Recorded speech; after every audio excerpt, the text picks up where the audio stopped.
Hi class. Good evening, everyone.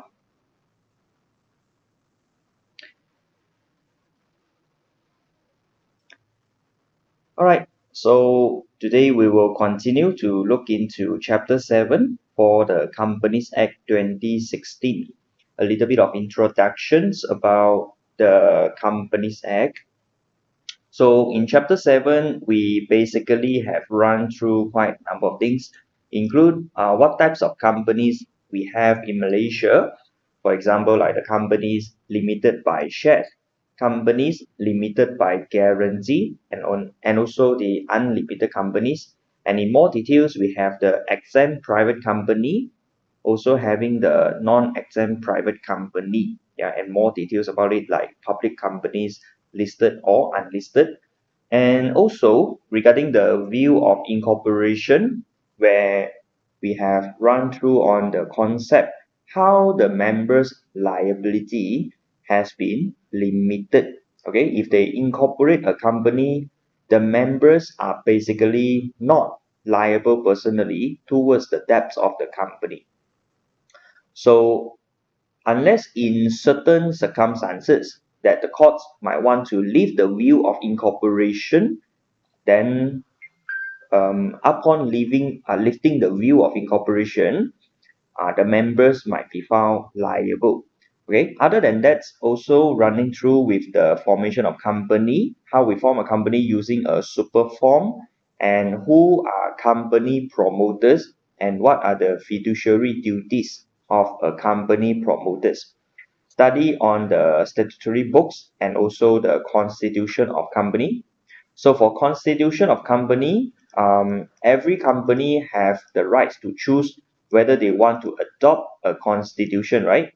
Except for the companies limited by guarantee. CLBG cannot choose whether they have a constitution or not. Okay, there is no option for CLBG. Other than that, any other companies having an option, okay, to choose whether they want to adopt their own constitution. So the law under the Companies Act 2016 include Part 2 of Division 5, Section 31, okay, to 39, Section 619, and third schedule. Yeah. So in your Companies Act, basically it looks something like this. Okay, this is the Companies Act. So there are quite a number of things over here. Okay.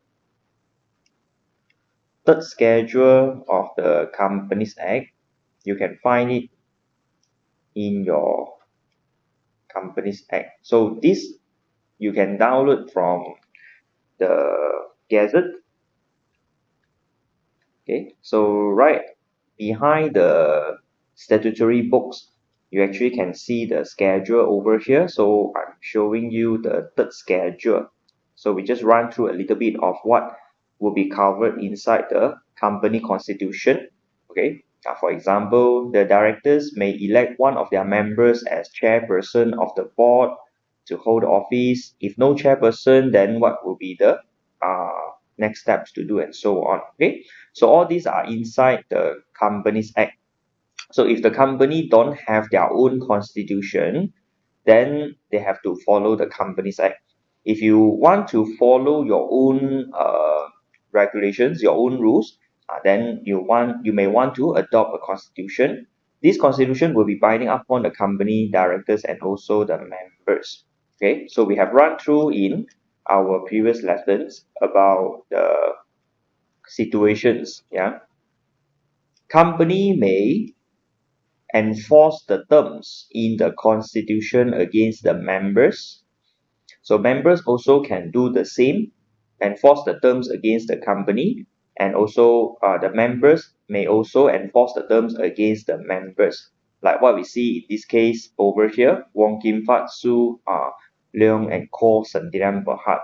Okay, so what happened in this case was the members who are holding 70% of the issued shares of the company inside the article. Okay, article is referring to the constitution, and this constitution has stated that so long as the shareholders are having 70% shares of the issued capital of the company, they have the right to buy over the remaining 30% of the shares for the minority shareholders. So in other words, okay, majority shareholders can anytime buy over the shares of the minority shareholders, and so the effect is to remove the minority shareholders from the company. Since the article has been stated so, therefore, the members have to be bound by the constitution, which means the minority shareholders have to follow the constitution to dispose of their shares to the majority shareholders. So this is the effect, okay, where you have a constitution, the shareholders are all bound by the constitution. They have to follow whatever stated in the constitution. All right. So moving forward, yeah, we look back to page number 18. Okay, page number 18. Now, this situation is about an outsider. Okay, we talk about an outsider.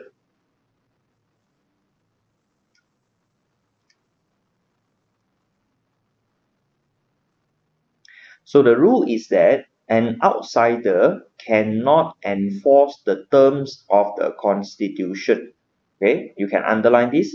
Non-members will not be able to sue to enforce the terms of the constitution. So the constitution only bound by the directors, company, and shareholders only. So who are outsiders? Okay, so long as they are not fall into these three category, company, director, and members, then they are outsider. For example, the employees of the company, customers of the company, suppliers of the company, whoever. So long as they are not the owner, then they are outsider. Okay, like what you see in this case. Yeah, this case is quite important because it has been came out in the exam earlier. So I will need you to go through in more details about this case. Delay and the positive government security. Okay, so in this case, yeah, we talk about members with dual capacity. Okay, members with dual capacity.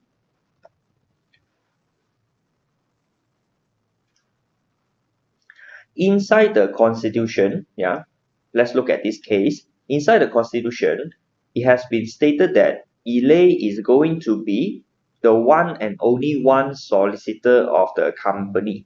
Okay, so the company has put down the clause in the constitution. Okay, we only want Elay to be our lawyer. However, later on the company start using another lawyer and not using Elay anymore. So Elay was very unhappy and then he sued the company to enforce the constitutions and saying that, oh, in the constitution, company has mentioned I am only to be the one, I'm the only one to be the solicitor of the company, therefore they must engage me, not another solicitor. So this is what he want to enforce the terms. Because in this case, at the same time, Elay is also, yeah, Elay was also a member. Okay, he is also a shareholder at the same time.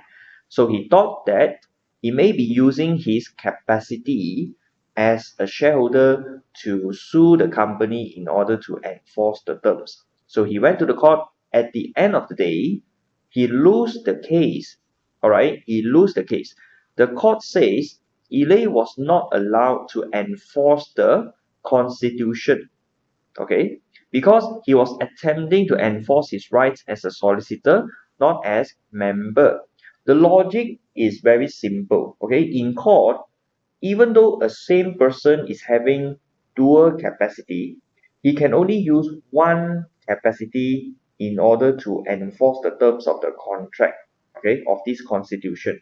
So Elay, if he is using his capacity as a shareholder, he present himself as a shareholder and he want to enforce the terms in the constitution, that is no problem. Okay, that is no problem because he is a member, he can do that.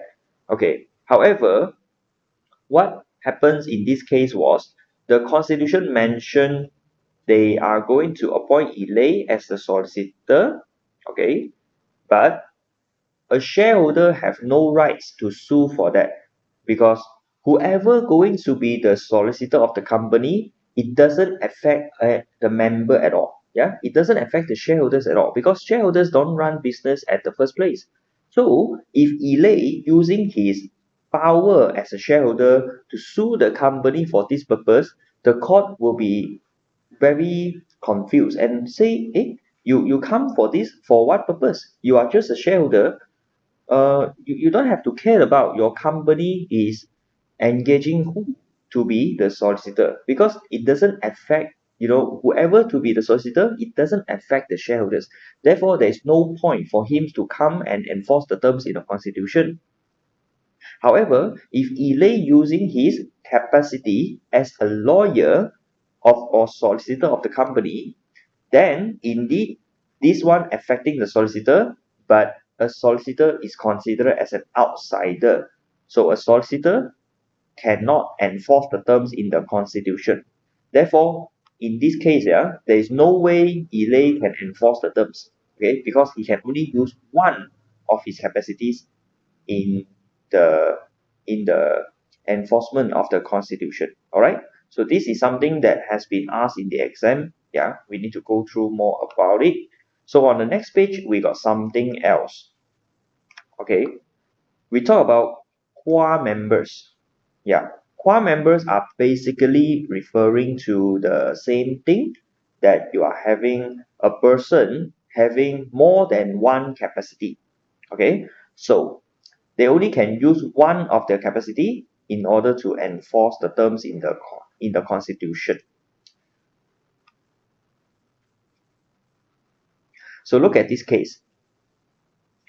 The company sued a director to recover some money because the director has overpaid himself a lot of salaries. Okay, directors can decide their own salaries. So this director has overpaid himself, and the shareholders wanted to sue the company to recover the salary. Now, the directors sought to rely on an arbitration clause in the articles. Arbitration is a private court. Okay, so in the constitution, probably they have put down something like, if any dispute between the directors and the company, they have to go through the arbitration, the smaller court, the private courts, so that the issues won't be publicly available. However, the court says, okay, he cannot do that. Yeah, he cannot enforce the terms because the company is suing him as a director, not suing him as a shareholder. So by the time when he comes to the court to defend himself, he is defending himself in his position as a director, not a shareholder. So as a director, he cannot enforce the terms in the constitution. Yeah. So it depends on whether the clause include the director or not. Basically, constitution only binding the company and the shareholders only. So since the company is not suing the shareholders, is only suing him as a director. Therefore, he cannot enforce the terms using his power as a director. Yeah. So it's very clear cut. In court, they can only use one capacity. All right. Now comes to the next part is about alteration.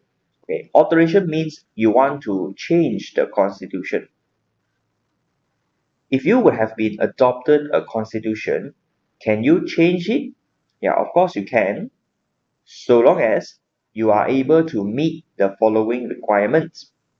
First, the company has to pass a special resolution. Okay, special resolution is really special. Yeah, it's really special. That is why they call it as a special resolution. It's not used for most of the time. Okay, only several matters that are more important to the company, the Companies Act requires the company to pass special resolution. Other than some other, more general cases, company just need to pass a resolution. Okay, so what resolution so special? Okay, what is the special things about it? Number one, it need to pass by majority of not less than 75% of members. You want to get 75% of the members to agree on something is definitely not easy. Okay, definitely not easy. So if let's say you are having two shareholders, okay, with equal shares, two shareholders with equal shares, you want to pass a special resolution, you must get both shareholders to agree. Okay, or you're having three shareholders, all the shareholders must agree as well, because if you only got two shareholders agree, one disagree, you only get 67%. Yeah, it's still not achieving 75%. Yeah, so you need a lot of majority, yeah, to agree with you in order to pass the resolution. Also, not less than 21 days notice has been given. Okay, I cannot mention that tomorrow I want to pass a special resolution. Today I give out the notice. Then I will expect a lot of shareholders couldn't make it on time because it's too sudden, and then they are not going to come for the meeting, and this will affect the outcome of the meeting. Therefore, 21 days notice is required, okay, for a special resolution. So why do we need special resolution? Because when you make changes to the constitution, it's something big for the company. Okay, once you have made the changes, remember to submit the amended constitution together with the special resolution within 30 days from the date of creation, okay, for the new constitution. So passing special resolution is one thing, okay, it's one thing. Yeah, you need to pass a special resolution, and also to change the constitution, there are some restrictions. Okay, there are some restrictions. So whether they can pass through the restriction, then they can make the changes. For the first one, the alteration must not contain anything illegal. Yeah, it must be legitimate and cannot contravene the provision of Companies Act, because Companies Act says A, I cannot say B. Yeah, what I can do is to improve more on my constitution. Okay. Further, case law has established that any alteration must be done bona fide for the benefits of the company as a whole. And please also underline with this. Okay, bona fide means good things. Yeah. So the changes must be good for the benefits of the company as a whole. Okay, this is a requirement. Okay, and this means that after you make the changes, you are benefiting the company and not benefiting the shareholders only. Okay, you are benefiting all the parties, especially the company. All right. So constitution, you want to change it. You got to make sure the changes is good for the company, not to certain shareholders. So on the next page, we have one good example over there. First of all, right, okay, the company is not doing well. Yeah, they are going to bankrupt very soon.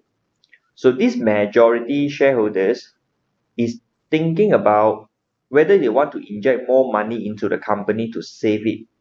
So currently they are 98% of the shares. Okay, these are the shares that they own, and the remaining 2%, the majority shareholders are not happy for it, because if I want to invest more money, okay, I am the holder with 98%. I got one condition: if you want me to inject money, the 2% shareholders sell me their shares, and then they cannot continue, yeah, to be an owner. So this is a condition. Okay, the company, the shareholders wanted to get all the shares before they inject the money. However, the problem is that the minority shareholders doesn't want to sell their shares. They don't want to sell their shares. So you can't force them, right? What the majority shareholders did was he go and change the constitution. He go and make amendment to the constitution and saying that From now onwards, okay, let's say if you are holding 90% of the shares, you have the rights to compulsorily buy over the minority shares. Okay, so like that, with the constitution, the the majority shareholders thought that they are going to able to buy the shares of minority. Who knows, right? Later on, the minorities go and apply for an injunction from the court. Okay, you want to stop something from continuously to happen, you can apply for an injunction from the court. This is one of the remedies available for the victims. So he say, hey, I don't want the company to change their constitution, because once they change, the majority shareholders will buy over my shares and I don't want to sell. So the court agreed with this injunction. Yeah, the court granted the injunction to stop the variation of the constitution, to stop the changes in the constitution. So eventually, right, the majority shareholders couldn't buy the shares of minority. Yeah, this alteration must be fair because it is good for the majority, yeah, for the whole company. But in this case, right, the benefit is with the majority, not with the company. Okay, for company, nothing has happened, right? Yeah, unless if they want to invest, is also something about the future. So at the moment, right, okay, the compulsory buy over the minority shares, it doesn't increase any cash flow for the company. It doesn't affect the company one. It just changes in the shareholders. So there is no benefits to the company but to the majority. So the court grant an injunction order. Yeah, now you see this case, right? When you study more details about it, I got enough shares to pass special resolution 98%, but I cannot change the constitution. It is because of the restriction. Okay, so look back to the earlier case. We have Wong Kim Fat and Leong and Co. How come this company, the majority shareholders can buy over the minority shareholders shares? Why? Okay, it is because by the time when the company issued more shares, okay, they have already agreed with a set of constitution. So all the shareholders are bound by the constitution, and therefore they cannot raise their voice when the compulsory purchase of their shares take place. Okay, where the majority shareholders buy over their shares, the minority shareholders cannot mention anything because they have already agreed to the constitution at the first place. From the very beginning, they have agreed. But it's different from the previous case that we have looked at it. Brown and British. This case, right, the 98% shares one, they didn't bow by the constitution. They make changes to the constitution after the minority shareholders have invested. So that's the difference between the two cases. Okay, one is from the beginning is like that, then you follow the constitution. If in between they have made the changes to the constitution, whether you want to follow or not, it depends on the restriction. Okay, is it bona fides for the benefits of the company as a whole? If yes, then yeah. If yes, then they can compulsorily purchase. Okay, so this alteration must not be discriminatory. It must affect every member the same way. Okay, so that's the idea. Yeah, you want to make changes to the constitution, every member should be treated in the same way and must not subject to discriminatory.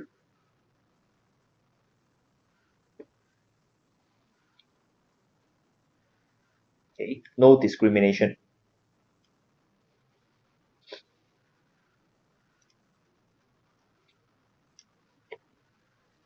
All right, class. We have some questions over here. So we will let's complete for question number 17 onwards. So this paragraph having a little bit longer for the scenario. Yeah, is one of the past year questions, but not the current exam question style. Anyway, can you take 1 minute to glance through the case? Yeah, then we discuss in a short while. Okay, You may get ready with the Words document to type in the answer shortly. Okay, just take 1 minute to go through the case.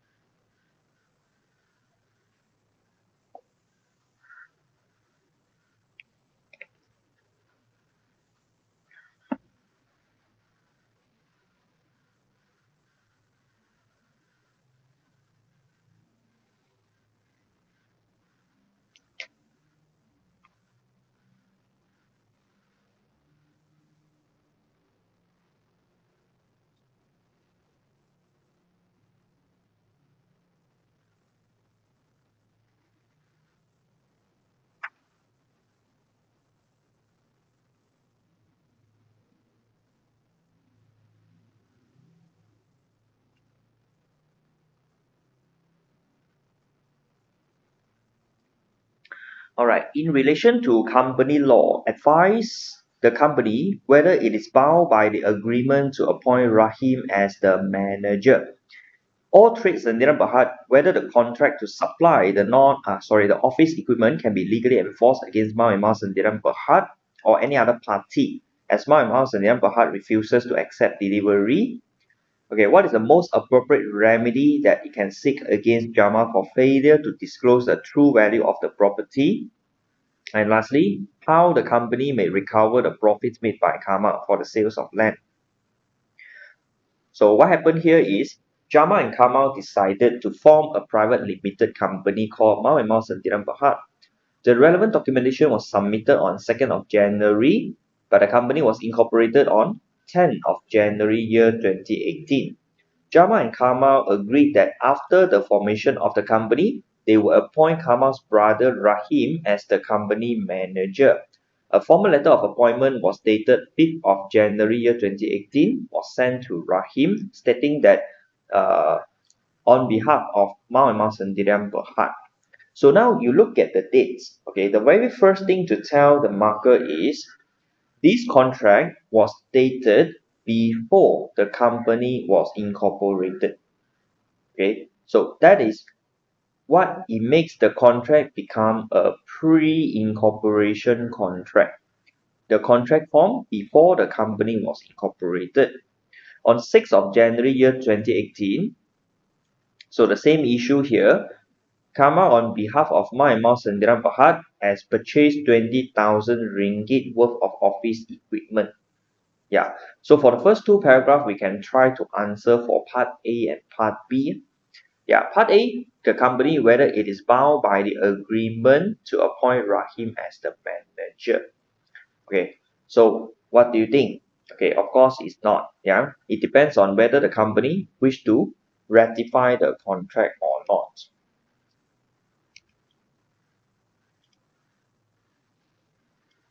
So we are having chapter 7, question number 17.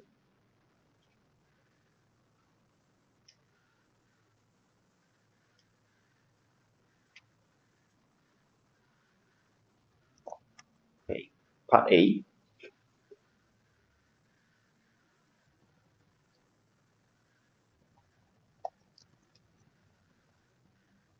The company was incorporated on 10th of January 2018,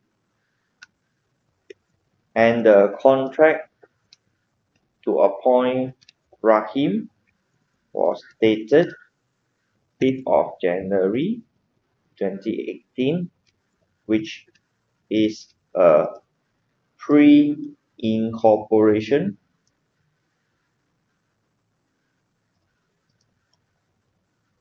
contract.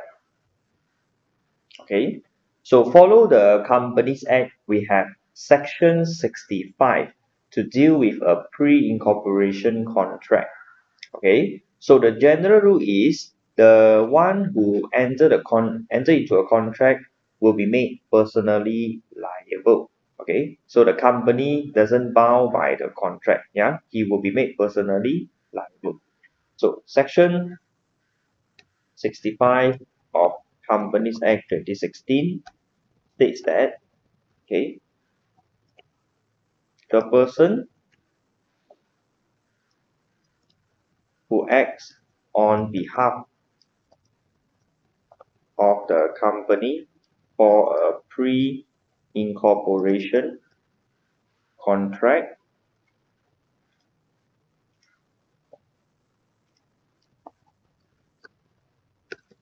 will be made liable personally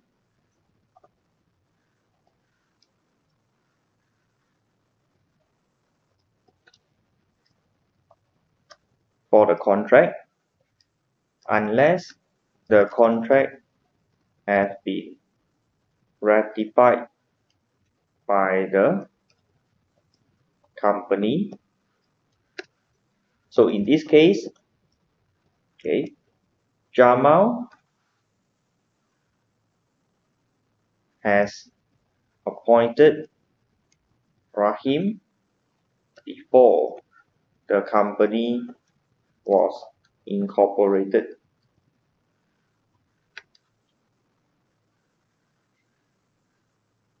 If the company chooses not to ratify the contract,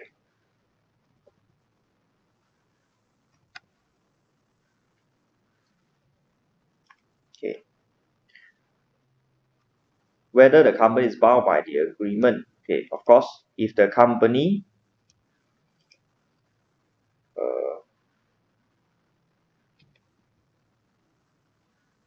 choose not to ratify the contract,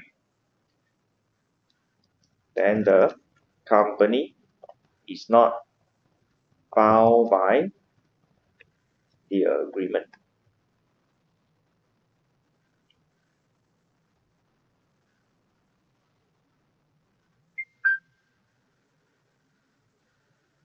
So it's really depending on whether the company choose to ratify the contract or not. Of course, the company promoter can choose to avoid liability as well by having an express agreement, okay, that the agreement was formed by the company. Yeah, the express agreement that a company will ratify the contract after its formation.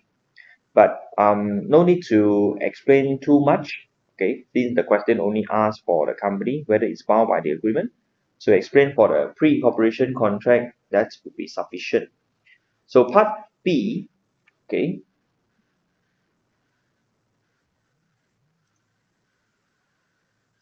all trades sendirian berhad whether the contract to supply office equipment can be legally enforced against the company or any other person if the company choose not to ratify it.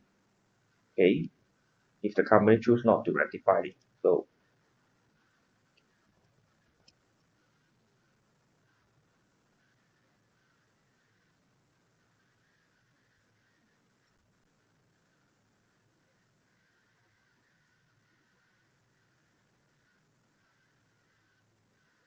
same concept, section 65 of Companies Act 2016 provides guidance on pre-incorporation contract where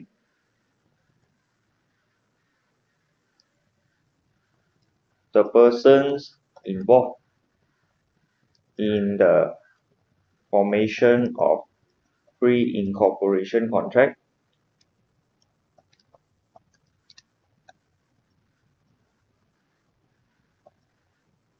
is made liable personally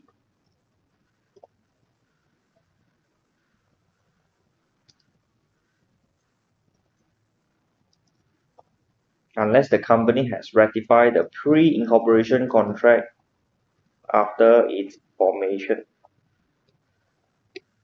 So the agreement with all trade sendirian berhad is a pre-incorporation contract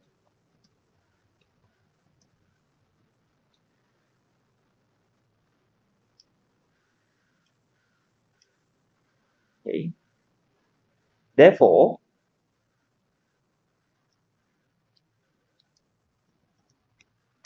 all trade sendirian berhad may sue Jamal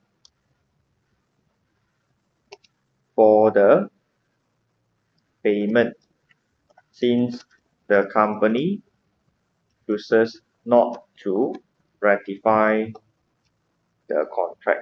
Okay, the company doesn't want to ratify the contract.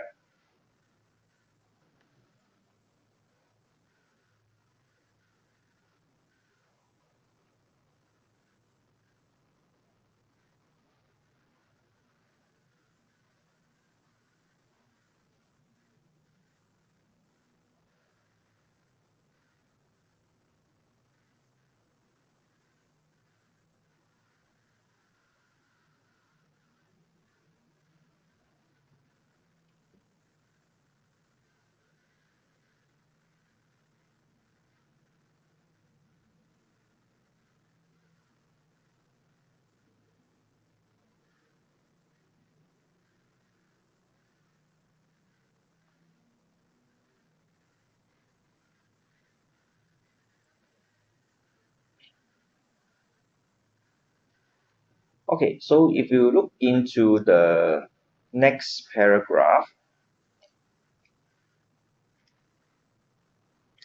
Jama also purchased in his own name a computer from his brother's computer firm for 5,000 ringgit. The concept is that Jama has sold the computer to the company, but he did not disclose the original purchase price of the computer.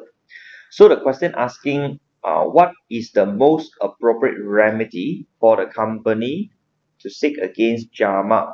Okay. Yeah. What is this questions relates? What is the topic that this question relates to? Okay. We need to look at the fiduciary duty of the company promoters. So, as a company promoter, there are two fiduciary duties. One is to act honestly for the benefits of the company. Yeah, you can find it from the notes. Let me just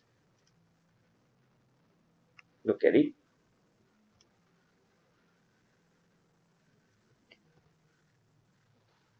Okay, fiduciary duties of the company promoter: honestly, okay, act honestly and in good faith for the benefits of the company as a whole, and duty not to make a secret profit. So these are the things that we need to put down. As a company promoter, Jama is owing the company his fiduciary duties that he will act honestly and in good faith for the benefits of the company as a whole, and duty not to make secret profits. So if any profit has been made, he must disclose the profits to the company. That is the requirement. Okay. It is not wrong that he earns 5,000 ringgit as the profits by selling the computer to the company. No, no wrong. But the wrong is he didn't disclose about it. Okay. If any profit has been made, he needs to disclose the matter to the company. Okay. So in this case, Jamal has made a profit by selling the computer to the company without disclosure. This is a breach of fiduciary duties, and hence company may seek for remedies against Jama. So the question is asking for the most appropriate.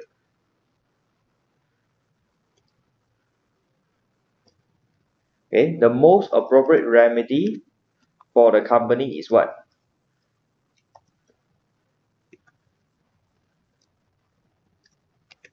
Now, there are three types of remedies available. One is to recover the secret profits. Number two is to claim damages. And number three is about rescission. Okay, rescission means cancel the contract like it doesn't happen before. So in these questions here, the amount, okay, is not very huge. And also JAMA actually gained the secret profits as his position as a company promoter. Okay, so the most appropriate remedy is recovery of the secret profits from JAMA.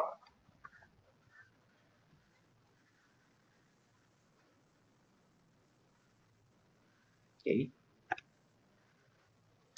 this will be available because JAMA was in his capacity as a company promoter to make a secret profit. Okay, so that's the answer for part C.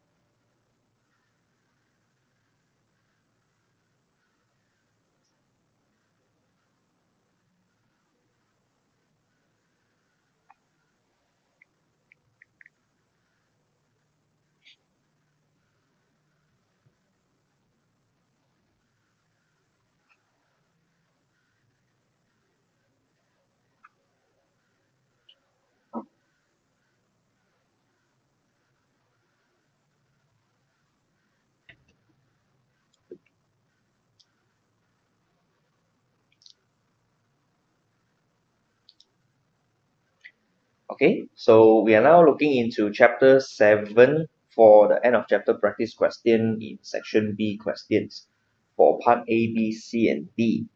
Okay, so now the moving forward to the final paragraph.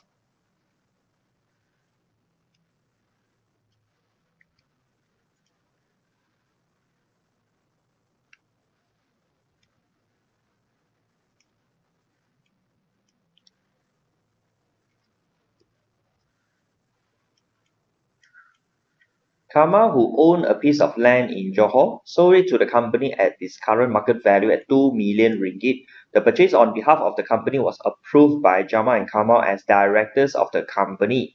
This land had been purchased by Kamal 30 years ago at mere 2,000 ringgit. However, Kamal did not disclose this matter either to the board or to the members of the company.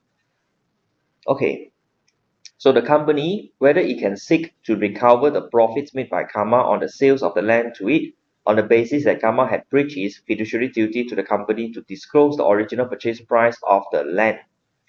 Yeah, of course the answer is no. Okay, the answer is no.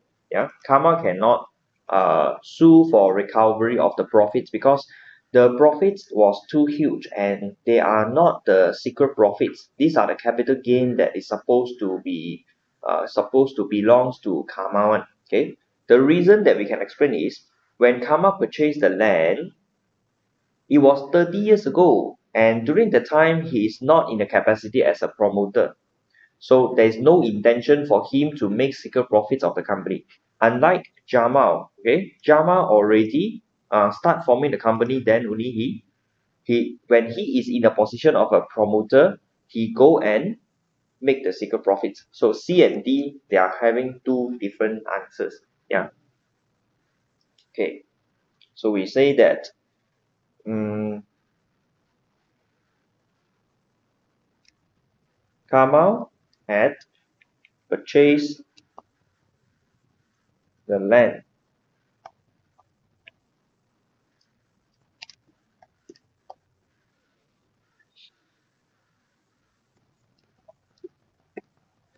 okay, at 2,000 ringgit and sold it to the company to make a profit.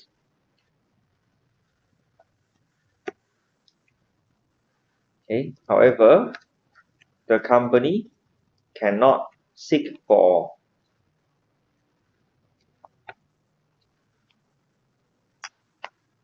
recovery of secret profits,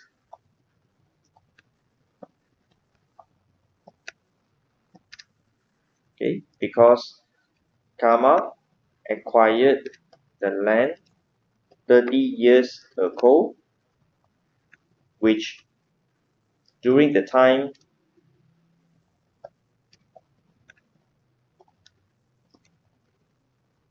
he is not a company promoted to Mao and Mao Sendirian Berhad. Okay, yeah, during the time he's not a company promoter. So the more appropriate remedy is to rescind the contract. Okay, rescission. Yeah, rescind the contract.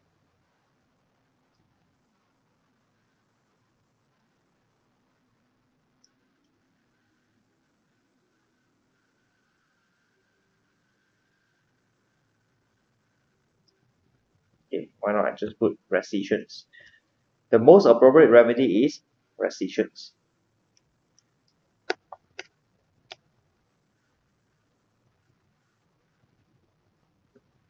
of the contract.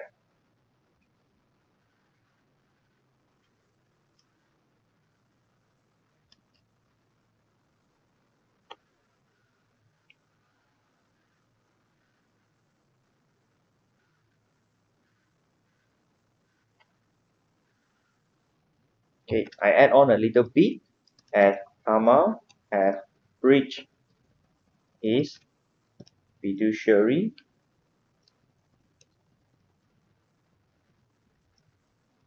as a company promoter.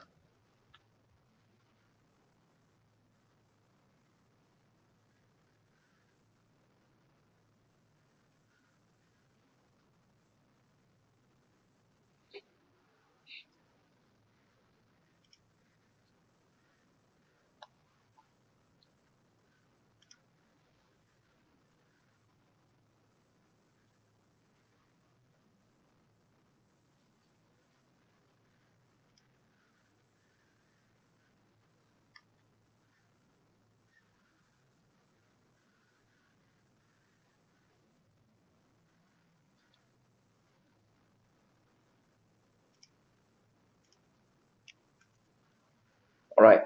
So now we will take a look at the next question. Okay, question number 18. Books and Books Sendirian Berhad, a company registered under the Companies Act 1965. The constitution of the company states, among other things, the following. Okay, clause 111 mention Joko shall be the solicitor of this company, and clause 112, every member shall have the rights to 1 vote per share at all general meetings of the company. So there are two clauses here. Now, it also wishes to appoint Bongo instead of Joko as the solicitor of the company. In addition, it wishes to amend clause 112 of the Constitution to the effect that every member shall have the rights to 1 vote for every ringgit that has been paid up on each share. So part A, whether Joko will be able to challenge the company's decision to appoint Bongo as solicitor instead of himself, stating clearly about your answer. Okay, so this is about dual capacity, but they didn't mention that Joko is actually one of the member as well. Therefore, you can just mention as an outsider, they cannot enforce the terms in the constitution. Okay,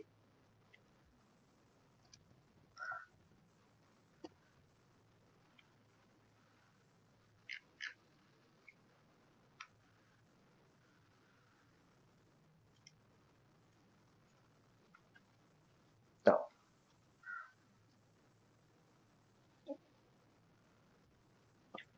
the constitution of a company will be binding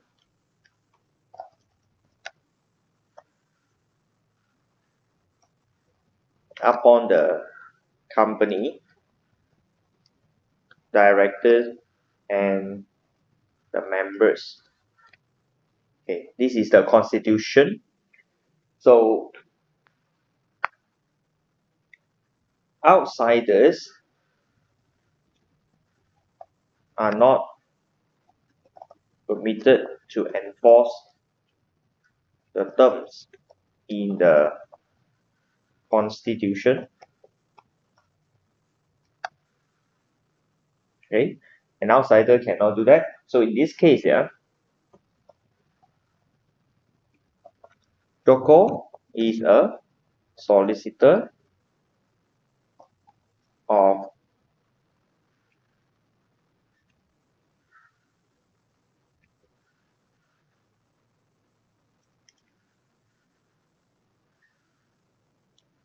okay,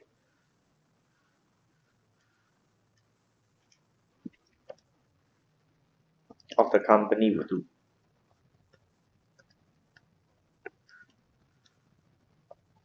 And this was stated in the constitution.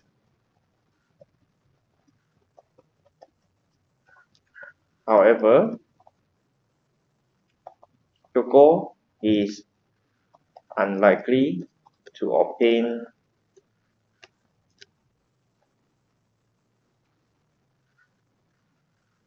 the to enforce the terms of the constitution because his capacity as a solicitor is considered as an outsider and not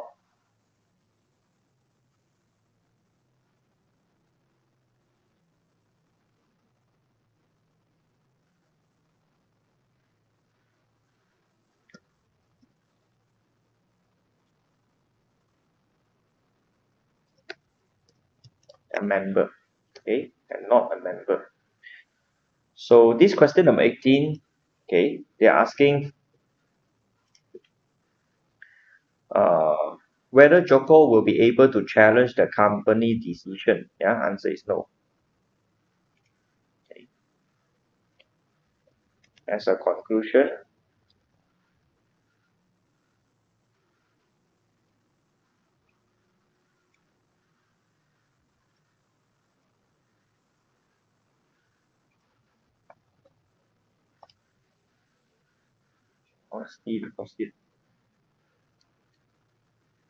Joko will not be able to challenge,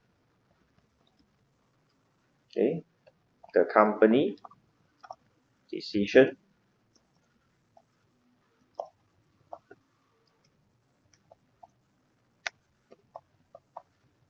to appoint Pongko.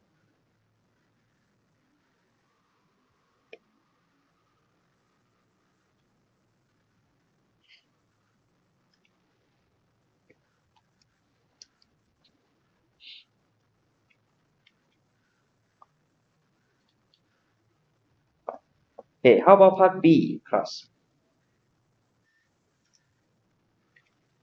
Okay, whether there are any restrictions on the power of the company to alter its constitution and whether it can successfully implement the proposed alteration. Okay, so for part B, we will start off some clauses that we have learned in the Companies Act. Okay, talking about the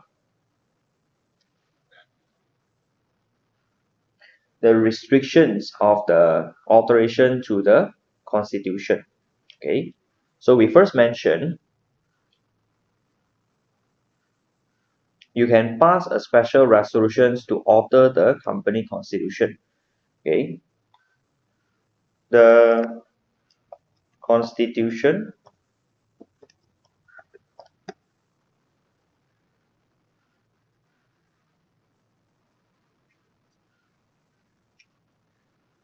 is enabled for alteration when the company is able to pass a special resolution.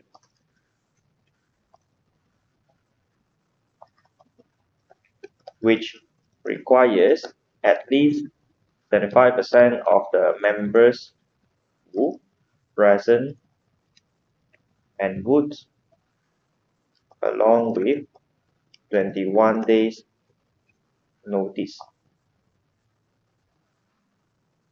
Okay. Also, the alteration of constitution subject to several restrictions, such as the alteration must not contain anything illegal, must not contravene the provisions of Companies Act 2016. Okay, so we just want to make sure the alteration don't go against the Companies Act. Okay, so other than this, and no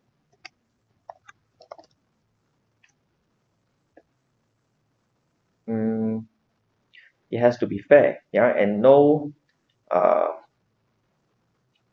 and not to discriminate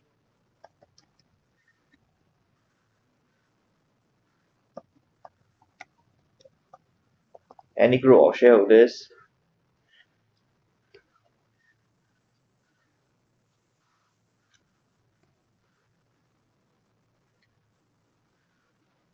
So it also means that they are going to have the same way for all the shareholders. Okay, no members are subject to discrimination. Okay, and the changes must affect the members for the same way. Okay, affect all members for the same way. So in these questions over here, the past question mentioned initially the share was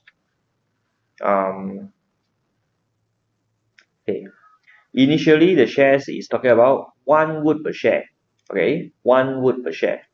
And now after the change, it become 1 wood for every ringgit has been paid. Yeah, so there is a difference. Okay, so seems like all the shareholders are affected in the same way. You change 1 wood into 1 wood for 1 ringgit, okay, or 1 wood per share. Once you have converted, the shareholdings of the members are still the same one. Okay, so that's why uh, it doesn't fall into those restrictions. So in this scenario,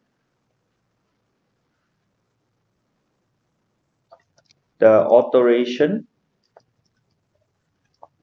of the constitution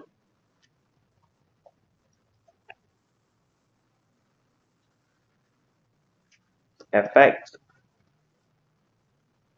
all members the same way.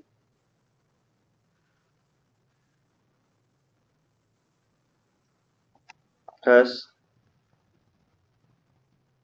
the alteration of the constitution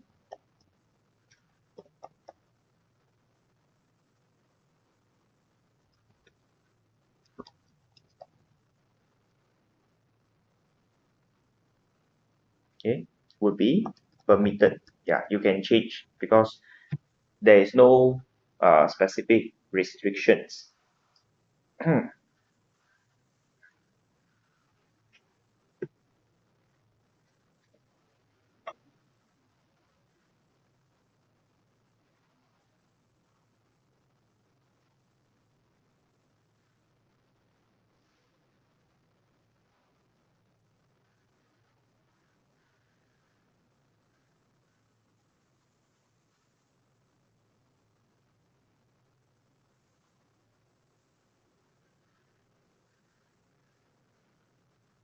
So for those who have completed, you may move on to the next question. Try to take a look at the paragraph. Question number 19.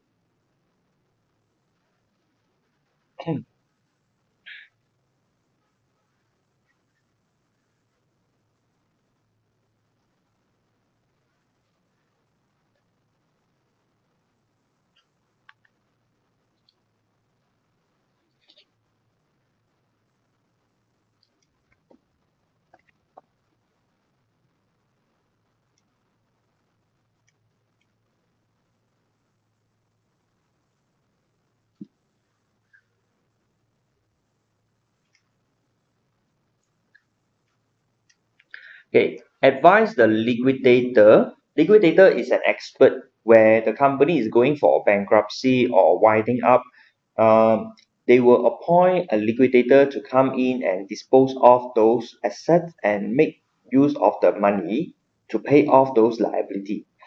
Sorry, yeah, to pay off those liability. So we have three directors here: Sammy, Tan, and Rahul, and they are at the same time also the shareholders of Rasa Manis Sentiran Berhad, a company dealing in manufacture of biscuit and cookies. The company has not been profitable for the last 2 years and is heavily in debt. In September last year, the director bought 1 million worth of sugar from Gula Bagus Sentiran Berhad, although the company was not in a position to repay the debts. In February this year, the court ordered a winding up of the company on a petition of the creditor. That means a creditor wanted the company to close down because probably the company can't pay the creditors lah. Yeah, and a liquidator has been appointed. The liquidator seeks your advice whether Semi Tan Rahul can be made personally liable for all and any of the debts of the company. So this question is about the view of incorporation. Okay, if you are having a company, Rasa Manis Sentiran Berhad, basically the company is having a view of incorporation, then the shareholders will be safe from liability. Okay, they are not personally liable for the debts of the company. Yeah. So this is the general one. Okay, the general rule.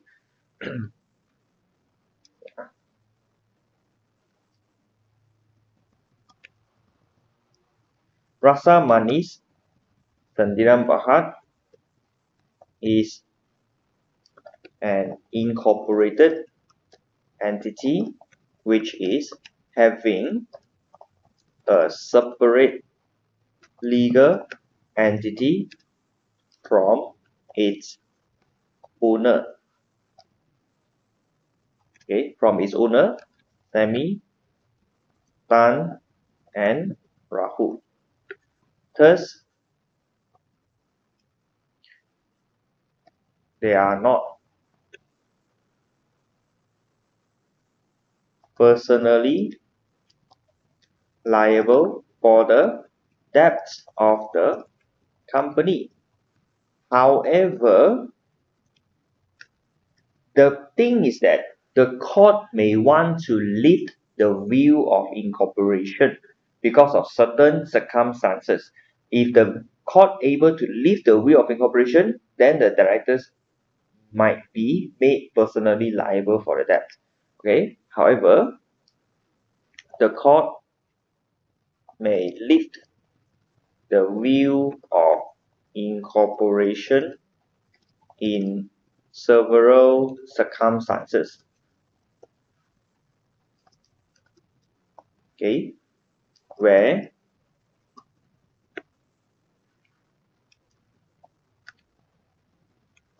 Sami, Tan, and Rahul might be liable, okay, for the debts of Rasta Manis Sentiran Berhad. So in these questions over here, what is the situation that court may want to lift the view of incorporation?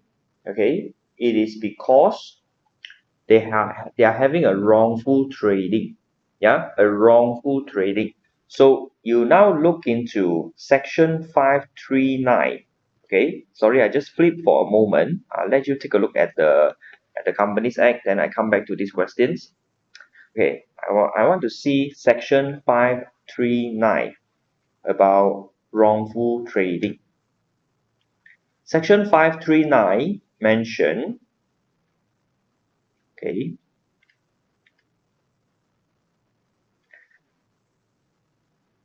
In the course of winding up of a company or in any way proceedings against the company, the officer of the company, which include the directors, purchasing manager, whoever, okay, who knows that about this issue and he go and contract a debt where the company has no reasonable or probable ground to pay.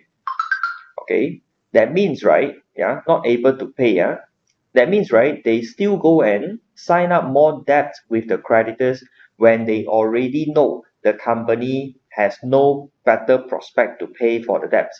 Then the effect is section 540 sub 3 mention, sorry, sub 2 mention, okay, 540.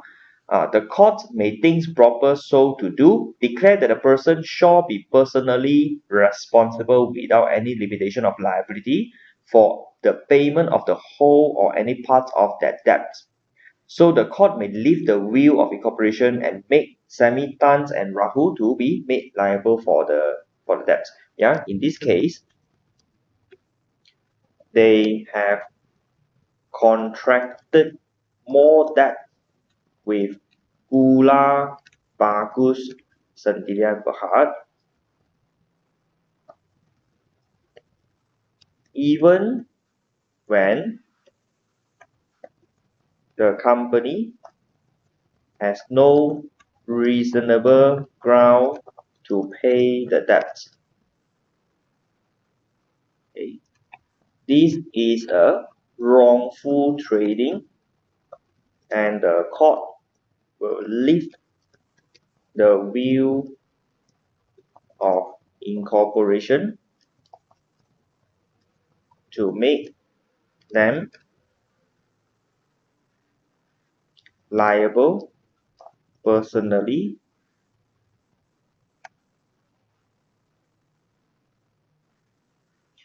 so we say that the liquidator is advised that they are sorry Femi, Tan and Rahul are made liable personally for the debts owing to Gula Bagus Sendirian Berhad. Okay, that's it for question number 19. Yeah, we need to talk about the will of incorporation.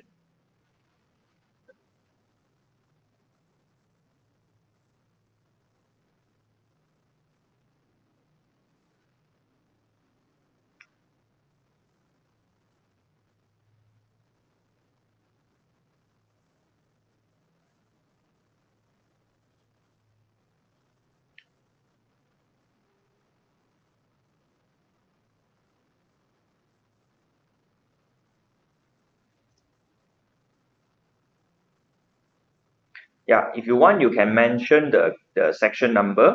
Okay, so they are inside your notes. If you go back to the notes, you can see it.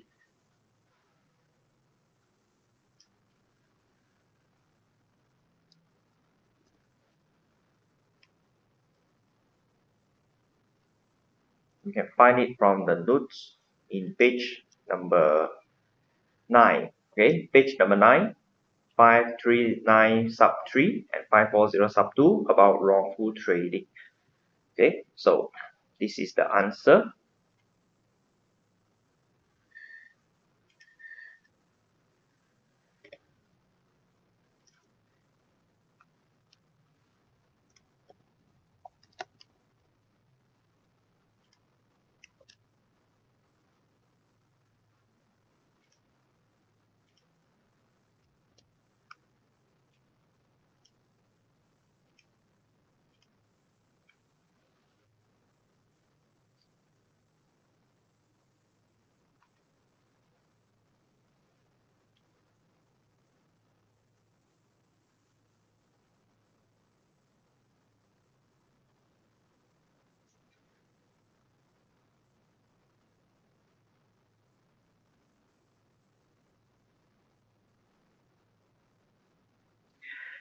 Okay, if you have completed with question number 19, then you now can look into question number 20. Question number 20 mentioned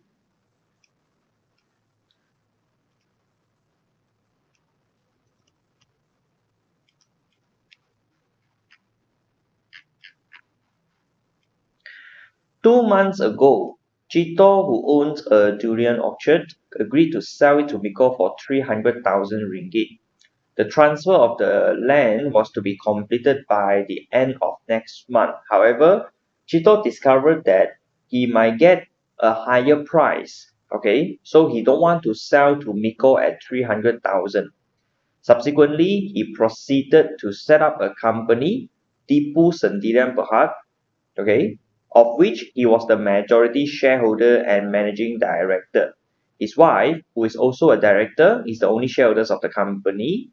Sorry, only other shareholder in the company. He then transferred the land to the company and informed Miko he cannot sell to it because the land was belongs to a third party.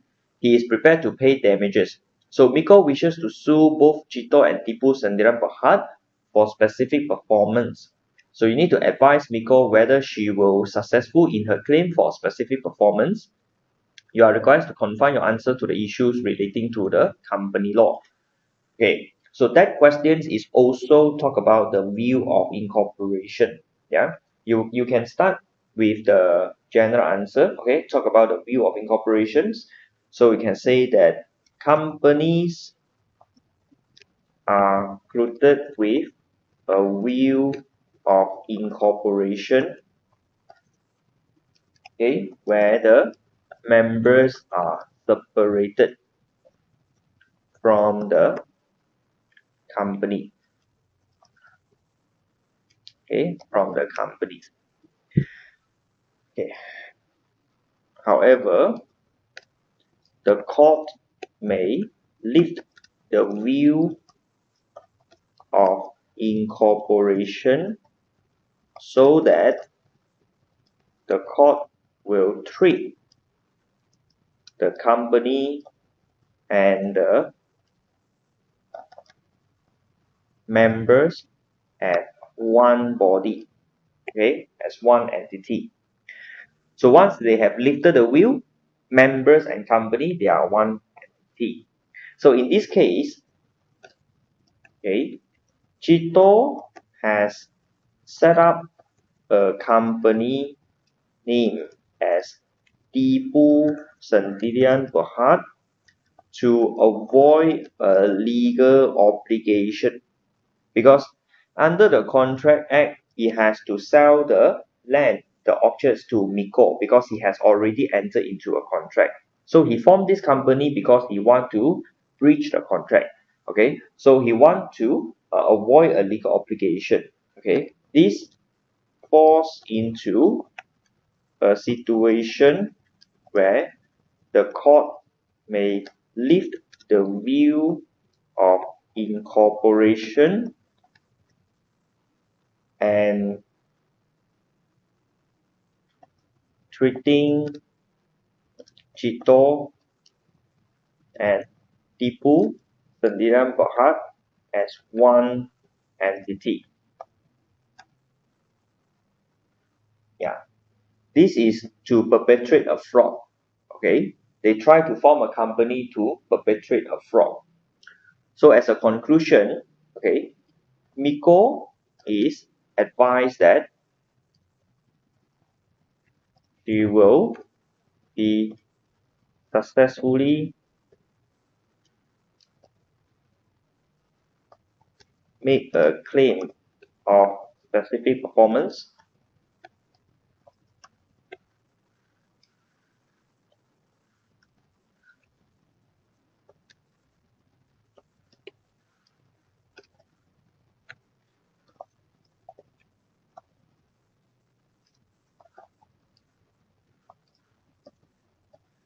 as Tipu Sendirian Berhad will need to continue the contractual obligations. Okay, the damages are not adequate relief as the orchard is a property Okay, it is a property, so it's very unlikely. Okay, damages is becoming an adequate relief. So for extra answer, you can put down the case name. Okay, C, John's and Lippman. Okay, this is the case. You can find it from the notes. Okay, where the director set up a company to perpetrate a fraud or to avoid any legal obligation, the court can lift the view of incorporation.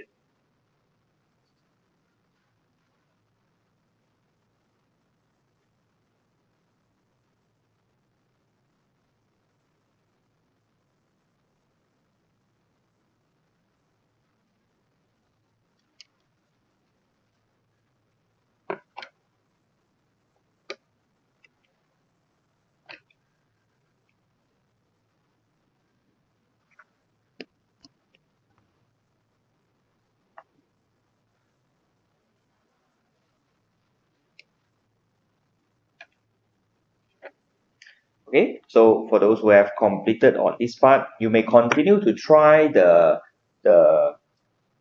objective questions. Okay, so we will finish off to discuss the objective questions before we have a break. Just having a few questions, not a lot. Okay, if you have done with this question, you may try first.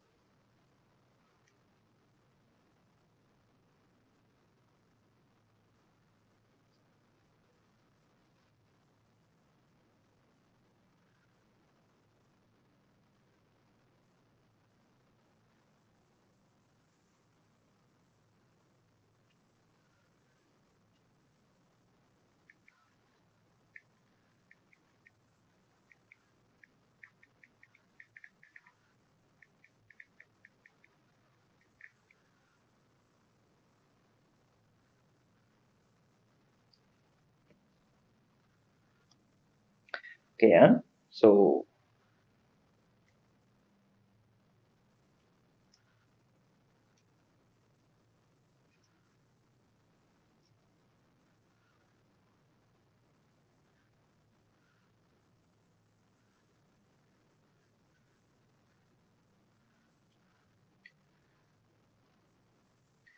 okay,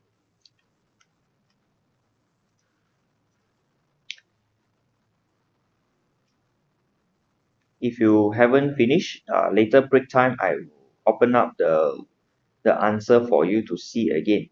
Okay, so I'm not sure if you have done with the answer. Later break time, I'll open it. Okay, so let's discuss on the uh, objective questions here. Let me take a break. A private company was subject to the following except, okay, yes, there are some restrictions, there are some prohibitions to invite the public to deposit money or subscribe shares. However, the number of members, which is the shareholders, is limited to 50 only, not 100. Number two, a company formed on the principle of having liability of its members limited by amount unpaid of the shares, that is, limited company by shares. A company formed on the principle of having liability limited by the amount they agreed to contribute, that is, companies limited by guarantee. Number four, the following are characteristics of an exempt private company which incorporated in Malaysia, except, okay, for an exempt private company is a bit special, all right, and because they can fulfill certain criteria, then they don't have to file the financial statements to the registrar.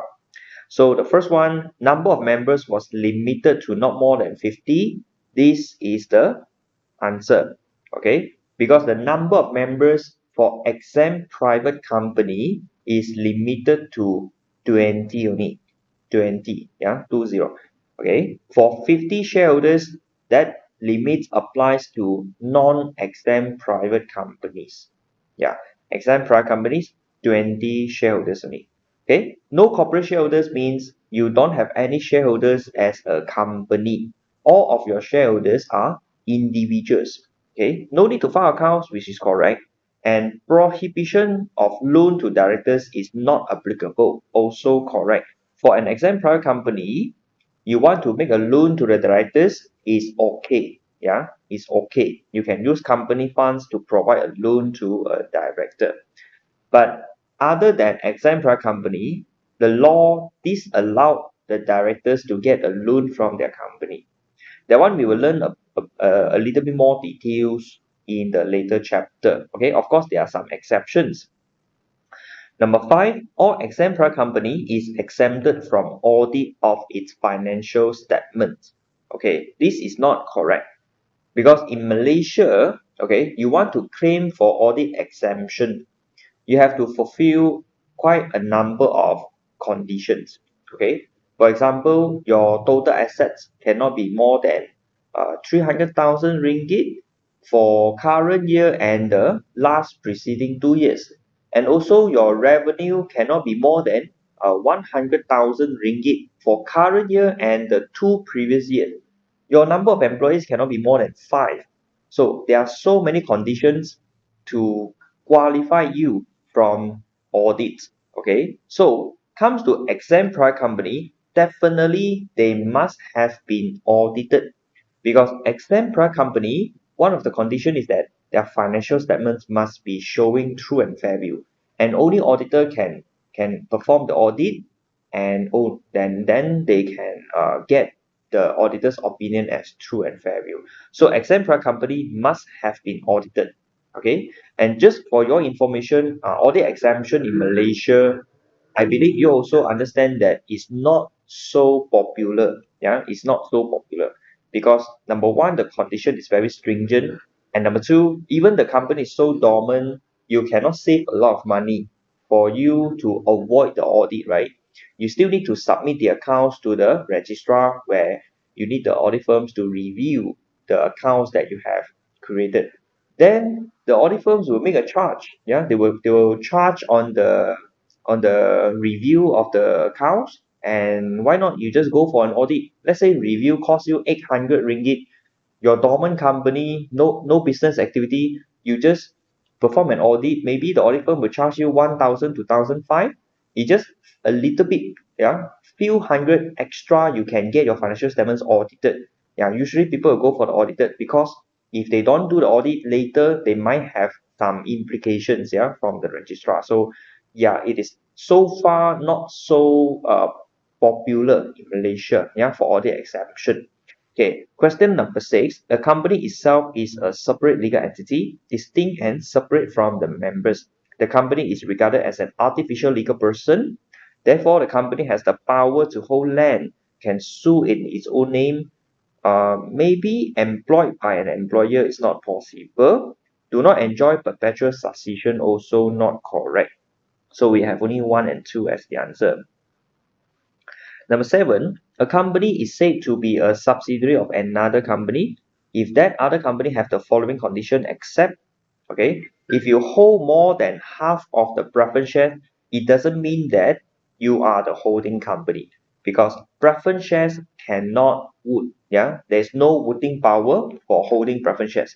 Other than that, yes, you are the holding company. When you control the directors, when you control the company by having voting powers. Number eight, although the company is a separate legal entity, the court may lift the will. So which of the following is not a circumstances the court may want to lift the will? Okay, company set up to avoid legal obligation, justice of the case, a group of company treated as one, except voluntary winding up.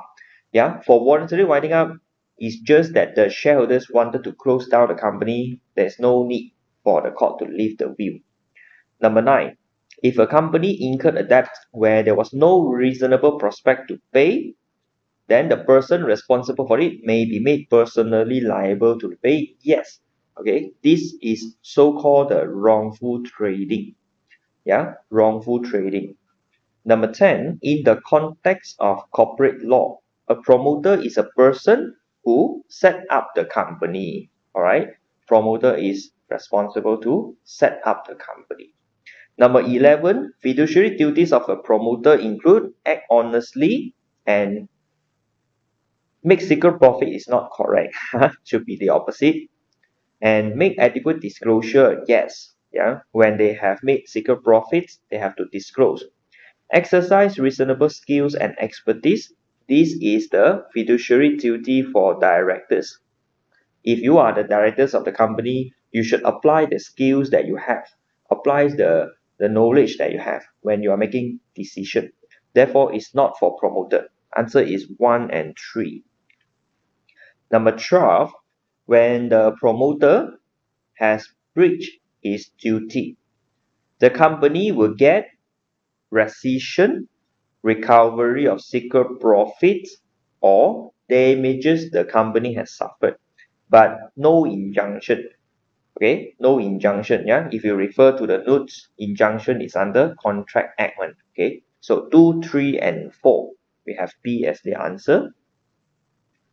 Number 13, Mr. Reuben is a promoter and he entered into a contract on behalf of a pre-incorporation company.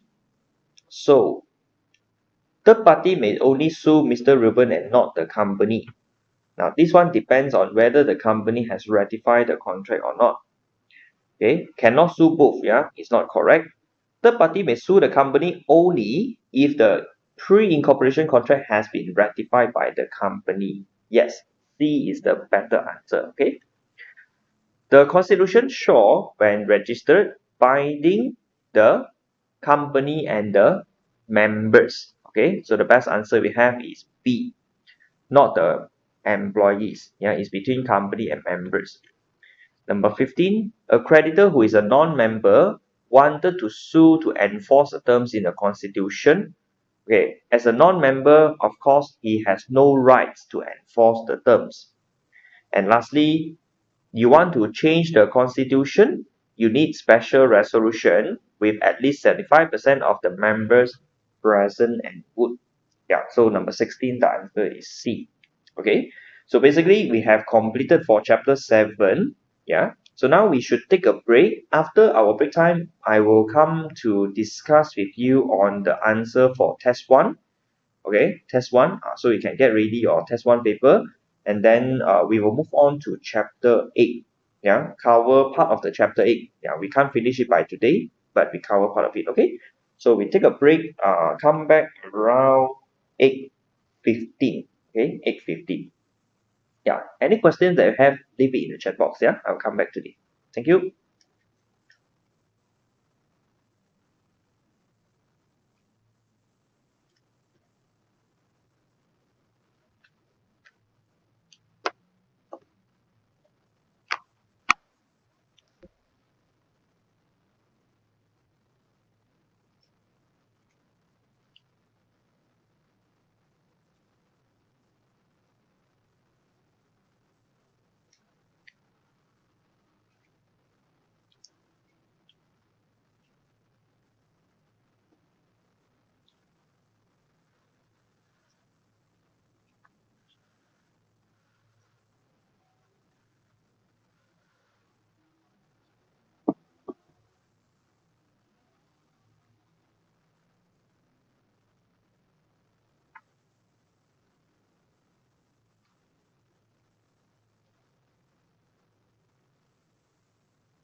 Okay, class.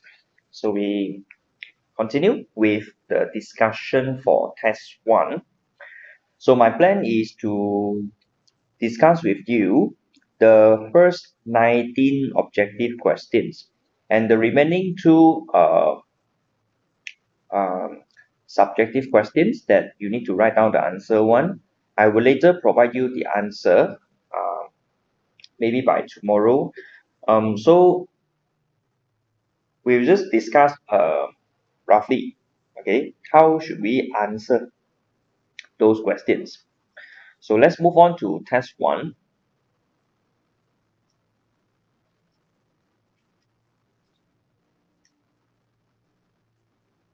So the first question says, which of the following is not an example of written source of law in Malaysia? Okay, Islamic law is unwritten source of law. High Court is headed by Chief Judges. Okay, Chief Judges. So donkey is the answer. Consequence of breaching a condition, okay, only claim for damages is not correct when they have breached the condition, which is a very important terms in a contract. The innocent party can choose to cancel the contract, which means the innocent party may treat the contract as repudiated. Yeah, so B is the answer. Number 4, exclusion clause, which one is not correct? Okay, an exclusion clause may be inserted into a contract to stop someone from taking legal action. That is not correct because we can never put an exclusion clause to stop another party from suing us. Okay, so we can't have the exclusion clause for that. If that is the exclusion clause, then everyone also put in, and we then can't sue each other anymore, yeah, to find out the rights. Okay, other than that, all these are correct about exclusion clause. Number 5, okay, during the legislative process, at which stage the minister would explain to the house the purpose of the bill? Definitely is second reading. True in relation to civil offense. Okay, about civil offense, it is to deal with the dispute between individuals and organization. If we are not talking about criminal offense, okay, this is civil offense, like if because of a business issue, because of claims. Okay, so most of the time it's about money. Yeah, so it has nothing to do with the crime. All right, of course the plaintiff can appeal. Number 7, remedy available under civil law. Yeah, most of the time is damages. As I mentioned, civil offense is for the uh, parties to claim damages, yeah, monetary compensation. Number 8, which of the following is about criminal law? Okay, so criminal law is relates to punishment because it will include imprisonment. All right, and it is actually a public law, but unlikely for compensation, and there is no claimant. Yeah, the one who go for criminal offense, he want to charge the criminals for criminal offenses. That person is known as prosecutor. It's not claimant. Yeah, is prosecutor. So answer is 1 and 2 only, therefore it's 8.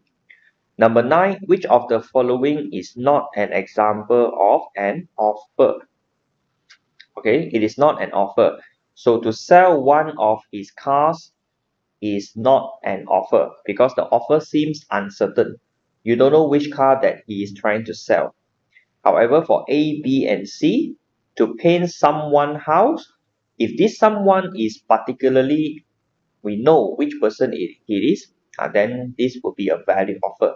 Okay, so A, B, C are all valid offer. Even though it is an advertisement, so long as it contains clear and definite terms, then it is an offer. An offer can be terminated by the following ways, except, okay, you can terminate an offer by withdrawal after acceptance. Yeah, no such thing. If after acceptance, the offer has become an agreement. Okay, it's become an agreement. So, yeah, no more withdrawal. Number 11, which of the following refers to the principle of law which the decision is based? Okay, of course, we follow the ratio decidendi. Yeah, ratio decidendi. Okay. So what is ratio decidendi? It is referring to the reason behind a decision. Yeah. For example, okay, the case law that relates more to accountants most of the time is about tax cases. Just a little bit sharing with you. Previously, there are several tax cases about the payment, okay, to the state authority by the construction companies, because those construction companies, so-called the developer, when they build houses and sell, especially for condominiums, they must allocate certain percentages for bumi lots, right? So these bumi lots can only sell to bumi putras and not for the non-bumi putras. However, after some time, when the property developer wishes to open, so-called open the bumi lots and sell them to the non-bumi, they have to make a payment to the state authority. Okay, so this payment, right, under tax law, they go and make a deduction, and this deduction will help them to pay lesser tax. So the IRB tax authority say that this payment to the state authority cannot be deducted under the tax. They are not deductible. So why are they not deductible? They mention that when you are making payment, such a payment so that you can open the bumi lots, pay to the non-bumi, it seems like wholly and exclusively incurred for business transactions. However, IRB argue that this is a payment for them to open another source of income. So when you have the new source of income by making the payment so that you can sell those units, that is capital in nature, because when you make payment to get a new source of income, it is capital in nature, which is not deductible. Since there are a few cases has been that way, this will become the ratio decidendi. If in the future similar cases comes out again, the court will still follow the previous decisions. All right. So just give you an example, yeah, what cases are more relevant to accountants. Question number 12. There are several rules which are applied in the interpretation of the statute. One of it is talking about looking into overall intention. That must be referring to the mischief rule. Remedies available for party not in default is damages, injunction, specific performance, except vocation. Okay. Number 14, voidable contract. All these are voidable except contravene against the law. Okay. If the contract has been contravened against the law, means it is a void contract. You cannot continue with the contract. It is against the law. Number 5, the rule used to interpret exclusion clause is known as contra preferendum rule. So this is a Latin words, right? Which of the following describe how courts deals with the adequacy of the consideration? Okay, adequacy of the consideration is referring to your contract, is it at market price or not? All right. Basically, court won't bother about whether the contract is traded at market price or not. Okay, the contract is still a valid contract. So court will not interfere in the contract to ratify a bad bargain. Bad bargain is like the contract was formed below the market value. Number 17, prosecutor in a criminal law case is referring to the state. Intention to create legal relation. Okay, which one is true? So a contract will be legally binding both parties if both parties are having the intention to make it legally binding. And lastly, statement by a judge is referring to the obiter dicta. Yeah, so B is the answer for number 19. Okay, in terms of section B, okay, part 1, question number 1 basically is well answered. Yeah, you just need to explain what is an offer, what is invitation to trade, Okay, I need the definition, the explanation, and then you just have to tell that the advertisement is actually an invitation to trade and it is not an offer on this case. Number two, since there is no acceptance, okay, so the reason why there is no contract is because there is no acceptance. Yeah, Jim made a counter offer, but there is no acceptance. Number three, if Philip later decided to sell the house, of course, Jim was bound by the contract because when there is an acceptance, okay, you have a valid agreement then. Okay, these are the answers that we need for question number one.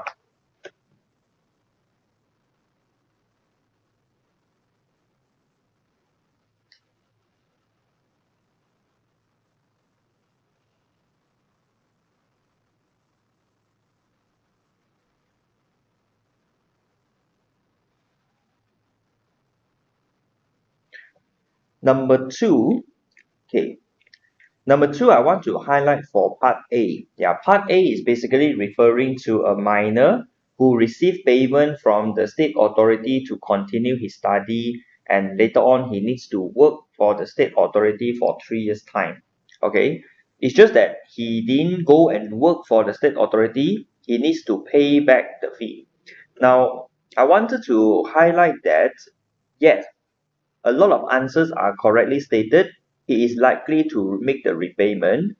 And also we need to put down the general rule. This person is a minor. Okay, and a contract formed with a minor are void contract, except they fall into certain exceptions, such as contract for necessary. This question is about contract for necessary. And in Malaysia, education is considered as a necessary to a minor. So when a person supply necessaries to a minor, then the contract will be a valid contract and the person will be entitled to claim back the the the the, the, the things, yeah, from the minor. Okay, so I couldn't understand why there are some answers. Speaking of scholarship agreement, okay, probably you have seen the words education, then you thought that this is about the scholarship agreement. Now, scholarship agreement and education payment is two different things. Scholarship agreement, right? The government or the school make the payment, then they never ask the minor to repay back. No need to repay back. So long as they can maintain their academic result, then shouldn't be any problem. But this one, you need a repayment if you don't work for 3 years. Yeah, so this is about education and it should fall under contract for necessary. Part B is about selling a bungalow house, and the key point about this question is that we need to explain for the postal rule. Okay, when postal rule apply, based on the letter of acceptance, the contract has already formed. Therefore, Ah Choi cannot withdraw the offer. Okay, and also one part of the answer we need is he says that Ali wishes to obtain specific performance as a remedy. Now, not all cases can get specific performance. Only when damages are inadequate to compensate, that is why we need to explain damages will be inadequate to compensate Ali. Since this is the bungalow house on the hill worth 1 million ringgit, okay, it's not easy to get a similar house again. That is why specific performance will be granted. Okay, not just saying postal rule, that is not enough. Okay, you also need to explain why specific performance will be allowed in this case. Why not damages?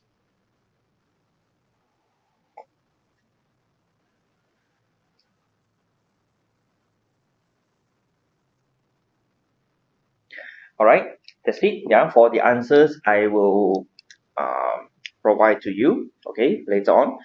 um, then we can move on to a new chapter. Okay, today our new chapter is for the capital and financing of the companies, which is to study about equity, the non-current liability. Okay, so this topic is important, yeah, for section B question. Okay, this chapter is important, yeah, especially for section B, because they can ask question from this chapter. Okay, yeah, for example, like fixed charges and so on. So today we will cover A, B, C, D. Okay, these four areas. Yeah, we will cover these four areas. Then we will continue the remaining during the class tomorrow morning. Okay, tomorrow morning we have lessons, right? Okay, so first of all, what's the difference between issued share capital and pay up capital? Okay, issued share capital is referring to the company has issued the shares. Maybe I have a company, I issued 100,000 shares. Okay, and pay up capital is referring to how much actually paid by the shareholders. Maybe I issue 100,000 shares, but shareholders only paid 70,000 shares. The other 30,000 shares, they haven't paid for it. So in that case, we will call them as unpaid capital. Okay, but in Malaysia law, for the issue share capital, they are the pay up share capital. It is a requirement to pay for whatever shares that they have issued. Okay, so most of the time these two are the same, but actually they are not the same thing. Okay, issued shares, of course you must issue first, then only you can get payment for those share capital. So move on to the next page. Okay, comparison between the preference shares and ordinary shares. Yeah, in the Companies Act, we define preference shares as the shares does not entitle the holder rights to vote at general meeting. If you are holding preference shares, you can't vote in the general meeting. Okay, general meeting is the meeting among the shareholders. Yeah, it's different from the board meetings. It is a general meeting. So the preference shareholders also doesn't have the rights to get more dividend than they have been specified. Okay, I'll talk more about this.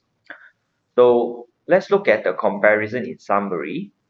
Speaking of payment of dividend, yeah, preference shareholders will have the priority over ordinary shareholders. Preference shareholders get dividend first. They will get dividend before ordinary shareholders.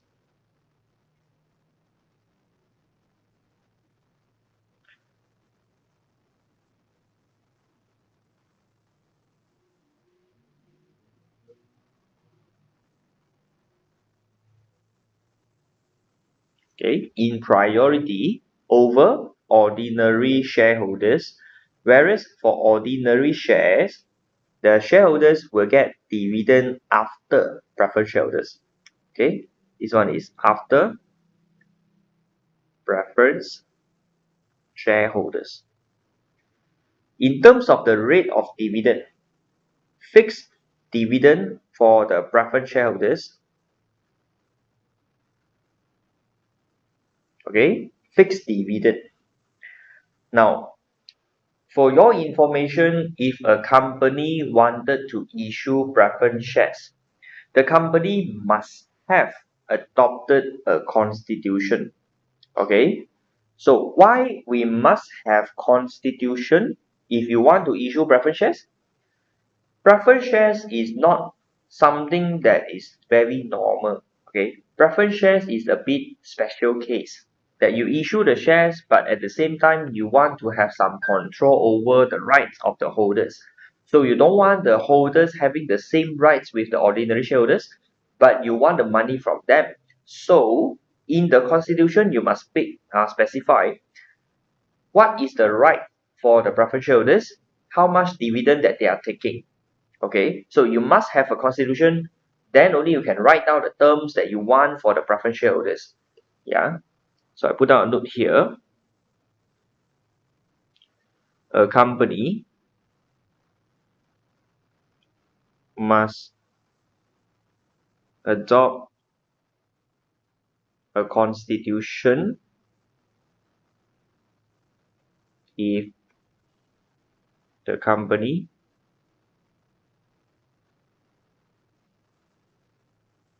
wants to issue preference shares.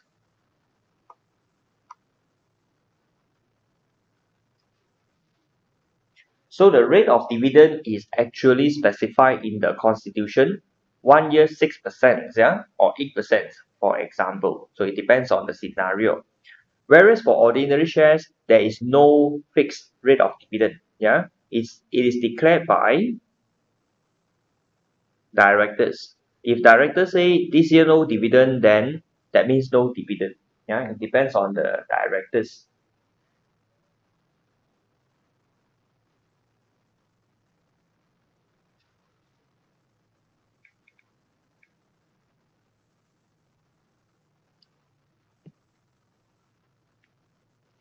Okay, so I'm going to share with you to have a look about the Act, the Companies Act, yeah, Section 72.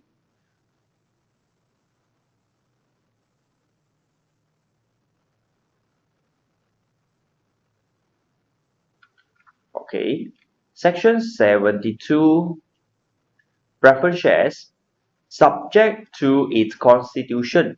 A company having a share capital may issue preference shares. You see, the Act says subject to its constitution. So you must have constitution first. Yeah. Also, subject to this section and if authorized by its constitution. Yeah, something like that. Okay, so back to the notes. Voting rights in GM. Okay, GM stands for General Meeting. Okay, I would say preference shares have no voting rights or limited voting rights. Okay, no or limited voting rights. So sometimes the preference shares might have limited voting rights so that I can attract people to buy the preference shares. Okay, so I put it down in the constitution and mention if you have my preference shares, you are getting 20% of the voting rights compared to the ordinary shareholders. Something like that. Okay, but ordinary shareholders, you don't need to mention. Definitely, they have voting rights in the general meeting as they are the owner. Return of capital, okay, let's say when the company is closing down or the company redeem back the preference shares, of course preference shareholders will be getting back the capital. Yeah, yes, return of capital is yes, and some more it is in priority over ordinary shareholders as well. However, for ordinary shareholders, there is no return of capital. Okay, even though the company is closing down, they will be the last one to get back their capital. Yeah, basically it is not allowed. Okay, entitlement of share surplus assets on winding up. Okay, so for preference shareholders, it's no. Now, what is this? Surplus asset means you got extra assets. Like when the company is closing down, I sell off all the assets. I got a lot of assets left after I pay off the liability. So these extra assets, of course, we pay back to the owner, which is the ordinary shareholders. Okay, we pay back to the owner. Got extra assets when you close down. We don't give it to the preference shareholders because preference shareholders is like providing loan to the company only. Okay, so this is the difference there. Okay, this is the difference between the two.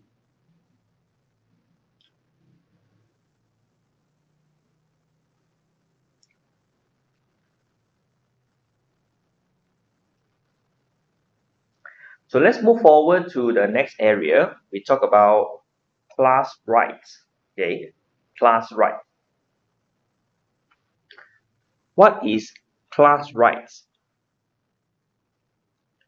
Okay, class rights is referring to the rights attached to each of the different classes of shares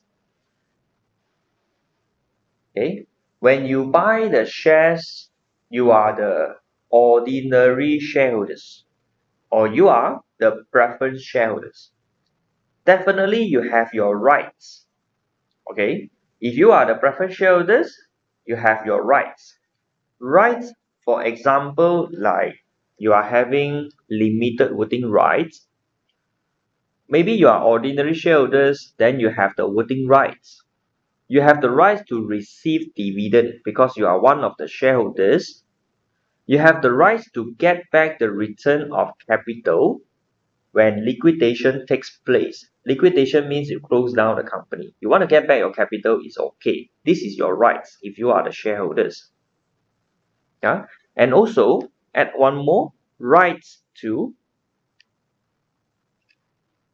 cumulative dividends. Maybe you are one of the preference shareholders and the company promised you to pay you 5% of interest per annum. Okay, 5% interest per annum, but they don't pay you every year. They pay you 3 years later. Okay, after 3 years, they will pay you back your principal amount together with the interest. So this dividend, okay, so-called dividend annually, they won't pay you first, but they will be cumulative. Okay, they can add them together until the end. They paid it to you if you are the preference shareholder. So these are your rights. Okay, the company needs to pay you the total dividend. Yeah. So whatever shares that you are holding, definitely you are entitled to some kind of rights. So what do we want to study on this area is about the variation of class rights. Now, just for your information, this area is very popular. They test in section B one. Okay, must study, yeah. Section B question. The variation of class rights. Okay, so now can I change the class rights? Okay, if you want to change the class rights, you have to pass resolution. This resolution is a special resolution. Okay, let's go through how we change it. Okay, I want to change the class rights. You need to pass special resolution. Okay, let me give you a scenario at the first place. Today, I have a company. I wanted to invite you to be one of the investors of my company, and I need money from you. But I don't want to sell you shares because I don't want you to be one of the owner. I don't want you to vote in the meeting. I still want to be the owner. You just give me money for investment. I pay you fixed interest. You also don't want to be part of the owner. You just want to invest money and get interest. So we are having a mutual agreement. All right. So I'm going to issue you one preference shares that cost 100,000 ringgit. So it's something like a loan from you. But I put in my constitution for my company and say, okay, constitution mentioned these dividend preference shares will be at 10% per annum. Okay, so 3 years maturity period. After 3 years, I will redeem back the preference shares from you, pay you back 100,000 ringgit plus 30,000 interest for 3 years cumulative dividend. So you are very happy about it. I am very happy about it. So we make the deal. Okay, we transact the transactions. After the transactions is done, I am the ordinary shareholders. I own 100% shares of the company. Can I change the class right? So your right is to receive dividend, and now I change your right and say preference shareholders from now onwards get 0% interest. Yeah, can I change it that way? Okay, if I change it that way, then I am cheating you, right? I'm basically cheating you. So, when I want you to get the investment, I tell you everything nicely. Yeah. After you buy the preference shares, I change the constitution to zero. Remember, constitution you want to change, you need 75% of the uh, shareholders to present and vote. So I change? The question is, can I change? So following section 91, okay, you want to change the class rights, you have to passing a special resolution at a separate meeting of that class of shareholders. So what does it mean by separate meeting? Okay, you see, you are preference shareholders and I am ordinary shareholders. We are different class. So when I want to change the class rights for preferred shareholders, which is your part, I must get your resolution, not my one. My one cannot do anything because I am ordinary shareholders. I must get your approval. So that's why the law says special resolution at a separate meeting for that class only. So you are the only one preference shareholders. That means you don't approve, then I cannot take away your class rights. Follow? Okay. The law is stated in that way. Yeah. I must get 75% of your permission. Okay. And also the law mentioned with a written consent of the holders of at least 3/4 of the issue shares of the class. Now, the law says or. Okay. Or means you don't have to do both. You only do one. You do one, then you can make it. Okay. The difference is whether you want to have a meeting or not. When you pass a special resolution, you need to have a meeting. Let's imagine you are the only one preference shareholders. What for you come for the meeting? Who you want to discuss with? You just sign me a letter. So with a written consent from you, because you alone is already 100%. So you just sign, then you can change the class right. Yeah, you don't have to come for the meeting. Okay. So this is the way to change the class rights. Remember, yeah? It's a separate meeting. Okay. Now I'm going to give you an idea about this case. Yeah. This case is like this. Yeah, you may draw something over here. Okay, you can draw something over here. Initially, right, they have two different classes of shareholders. Ordinary shareholders and preference shareholders. Now, ordinary shareholders, their shares is $1 per share, and they are entitled to 1 wood per share.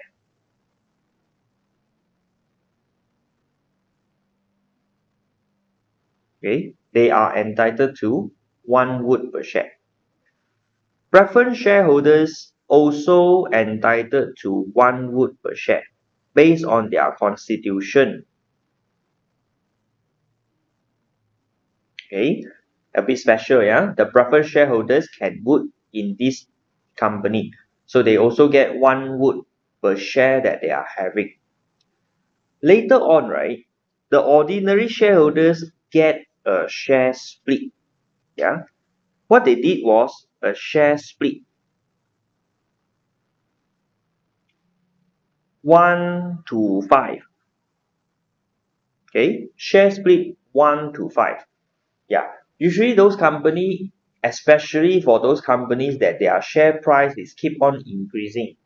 Like let's say initially the share price is 50 cent. Okay, increase to 1 ringgit, 2 ringgit, 3 ringgit. Wow, the share price is so good.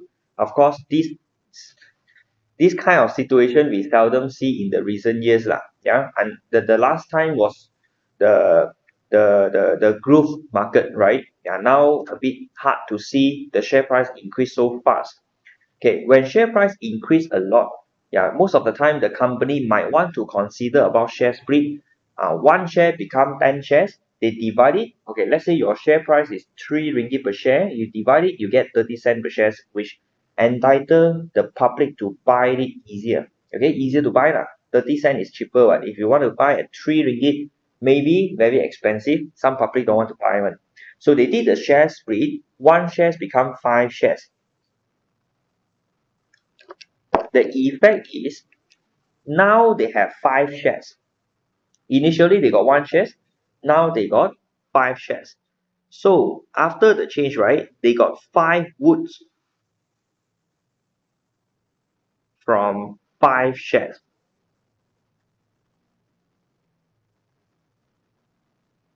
Okay, after the change.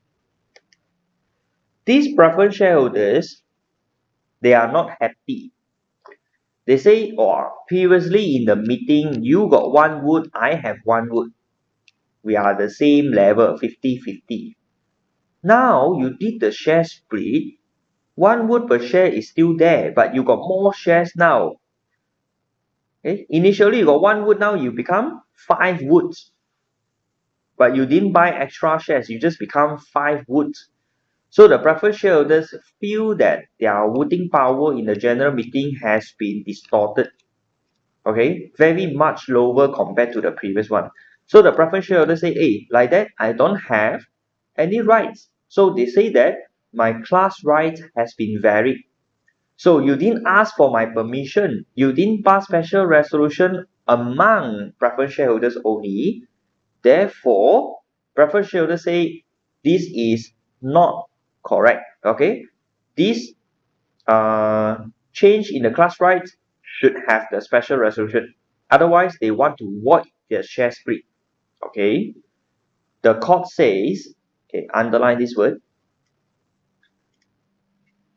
There is no variation of class rights.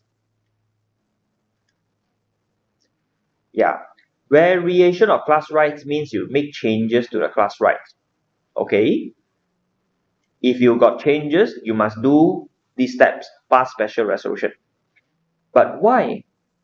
Why the court says that there is no variation of class rights? I thought preference shareholders has already been affected. Okay, the way we see variation of class right is before and after the change. Yeah, before and after the change. So you look at the situation, look at preference shareholders alone. Before share split, they got 1 wood per share. After share split, they still have 1 wood per share. No different one. We are changing the rights. Okay, no, we didn't change the rights. We are changing the shares composition. Okay, for ordinary shareholders, but indirectly affected preference shares. The court says this is no variation of class rights. Therefore, no special resolution is needed. So they can continue with this. Nothing is wrong. Okay, they can continue to get 5 votes from the 5 shares. Yeah. So the way we look at it is you look at the particular class of shareholders before and after, are they having the same rights? So in this case, they are having the exact same right. Okay, after the share split.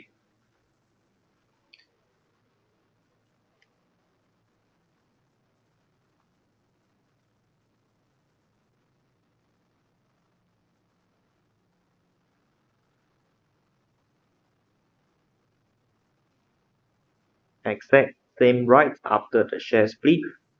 So no variation of class rights.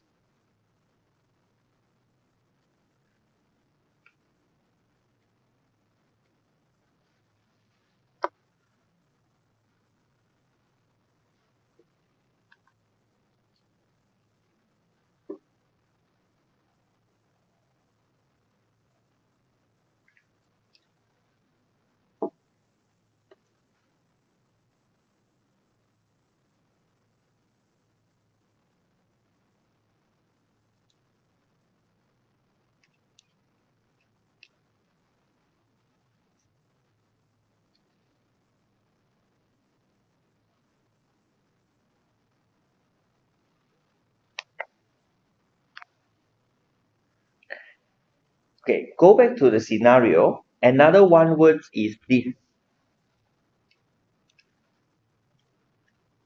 Variation of the enjoyment of class rights. This variation of the enjoyment doesn't require special resolution. Okay, because like initially they have the same rights, after also have the same rights, but the enjoyment is different. Okay, preference shareholders don't have the same enjoyment as before, but variation of the enjoyment of class rights doesn't need special resolution. So you only pass special resolution where you change the class rights. For example, preference shareholders, you got 1 wood per share. Now you should have no woods at all. Okay, that is the variation of class rights. Yeah, for 1 wood now become no wood. Okay, or 1 wood now become 2 woods. You are changing the class right directly. Okay, so this is the concept. Now let's think about this situation. Okay, I got intention to cheat your money. Let's say, for example, all right, for example, I asked 3 of my friends, okay, 3 of my friends, together with you, okay, but I keep it secret. I don't want you to know that 3 of them are my friends. I present my company prospective and I invite you all to buy preference shares. So I got 100,000 ringgit worth of preference shares. Each preference shares worth 25,000 ringgit. That means you got 4 preference shares, each of them 25,000 ringgit. So I say that, okay, 4 of you, each of you take 1 preference shares and you all pay me 25,000 ringgit. Okay, I will base on the constitution and make payment for the interest to you annually until 3 years is passed, then I pay you back the amount. But you didn't know that the other 3 preference shareholders, they are my friends. You didn't know. So we got intention to cheat your amount 25,000 ringgit. How? Okay, after you buy the preference shares, I go and ask my 3 of my friends to pass a special resolution at the separate meeting. Okay, what? 3 of them already made up 75%. Okay, 75%. And you don't agree also, you can't do anything, right? So they just pass the special resolution and say this amount, 25,000 ringgit, will have no interest at all. Okay, so is it good for you? You don't agree one, but you can't do anything. Is it true?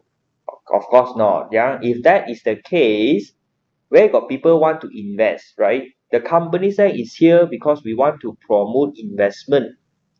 Therefore, they got protection. Okay, protection for the minority shareholders who did not vote in favor of the variation are given a measures of protection under Section 93. So Section 93 sub 1 protect minority shareholders. Okay, let's say you are not happy. You want to stop the variation of class rights.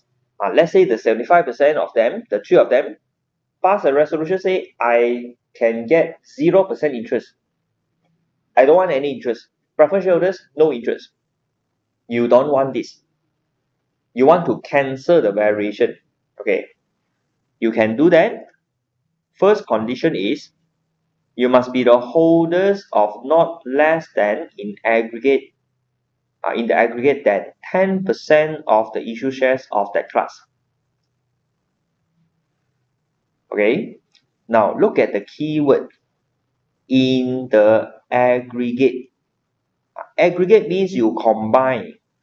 Like the situation just now, you alone got 25%. You alone got 25%. Definitely you got more than 10%. Just imagine my plan, I don't cheat you alone. Why not I cheat 100% at the same time? I got 3 preference shareholders and then I issue 100 uh, preference shares for 250 ringgit each. 250 ringgit each, I can cheat 100%. the total amount is still 25,000 ringgit, right?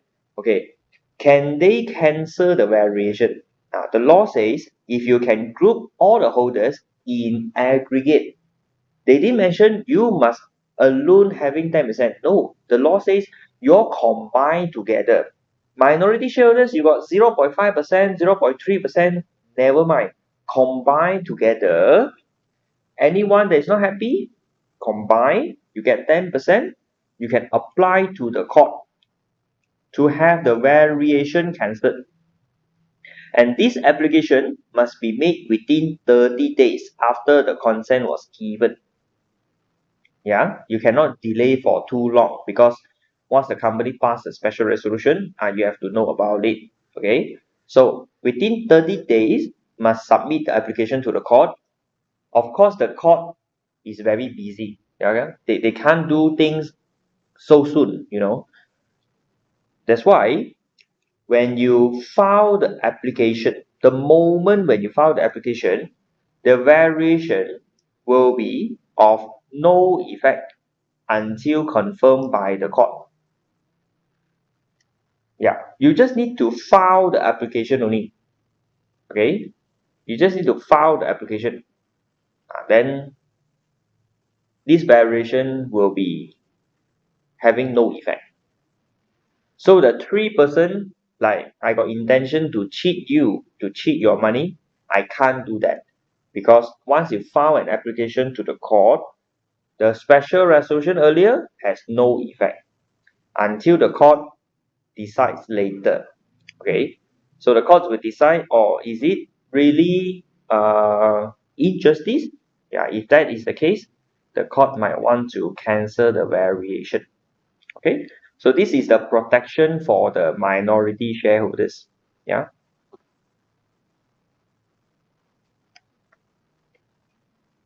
protections for minority shareholders.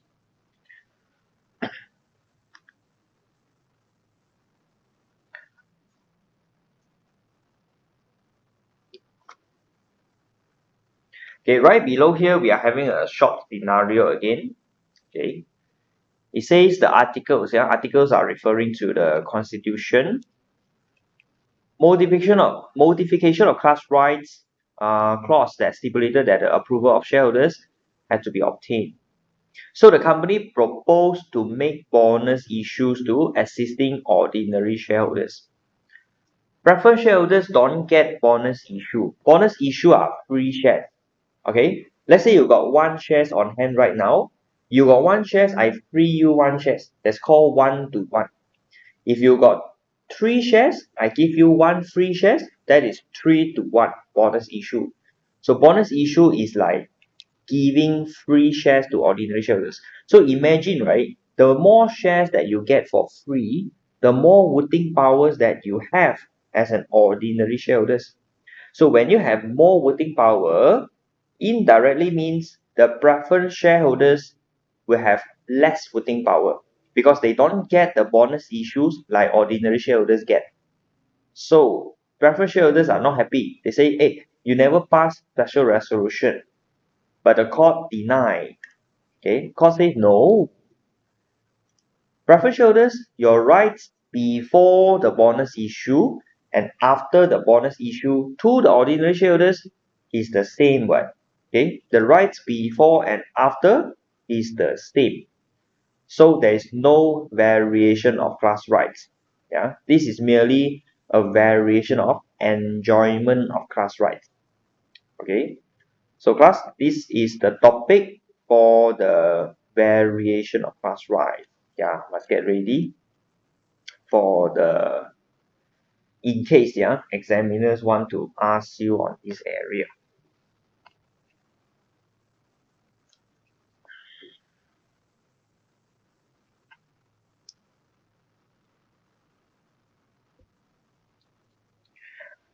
Okay, class. Loan capital. Okay, loan capital is about liability. Yeah, of course, company has borrowing powers, the power to issue debentures and create charges. All right. So basically, debenture is a set of document. Yeah, debenture is a set of documents that create a debt. Like the company may issue debenture, stock, bonds, notes, and other securities. So the company give you a document. Okay, give you a document. You use money to buy this document. So that's why the company is like loan from you. Okay, company get a loan from you by issuing you a debenture.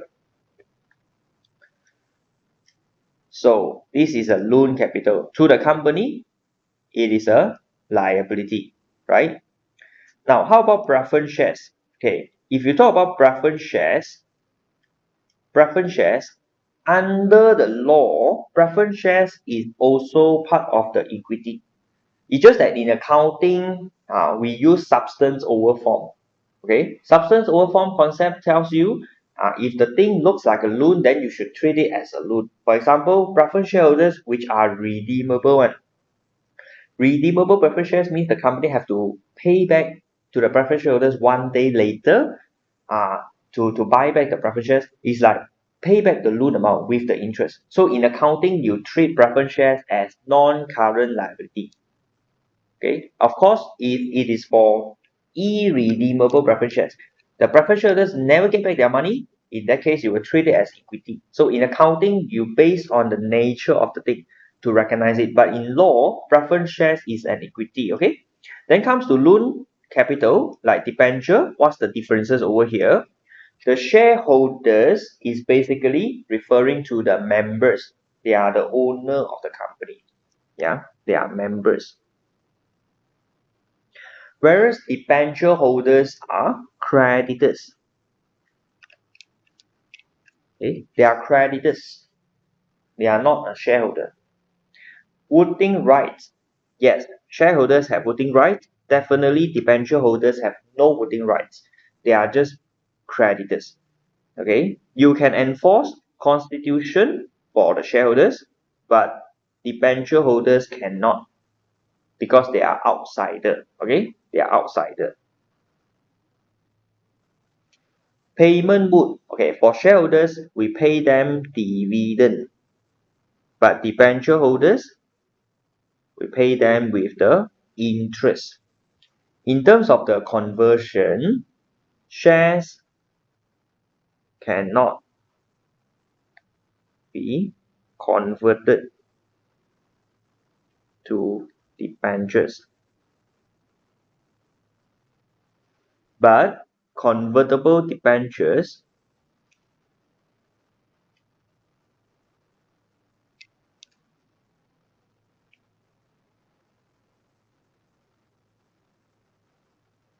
may be converted as shares.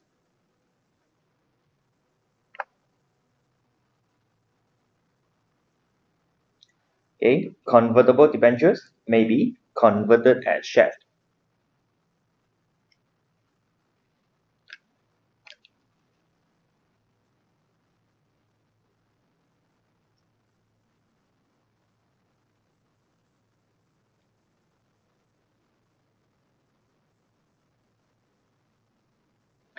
Alright, class. So these are the areas that I wish to cover with you today.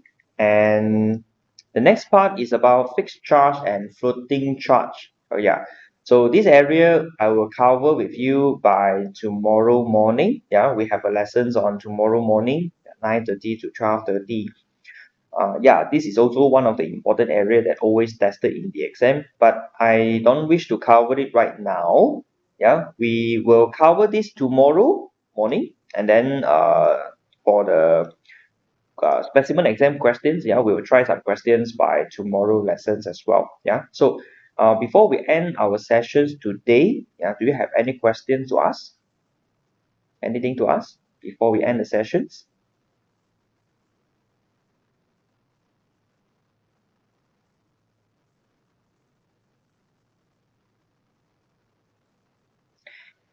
Okay, if no questions, then we can end our sessions here. Yeah, I will see you tomorrow morning.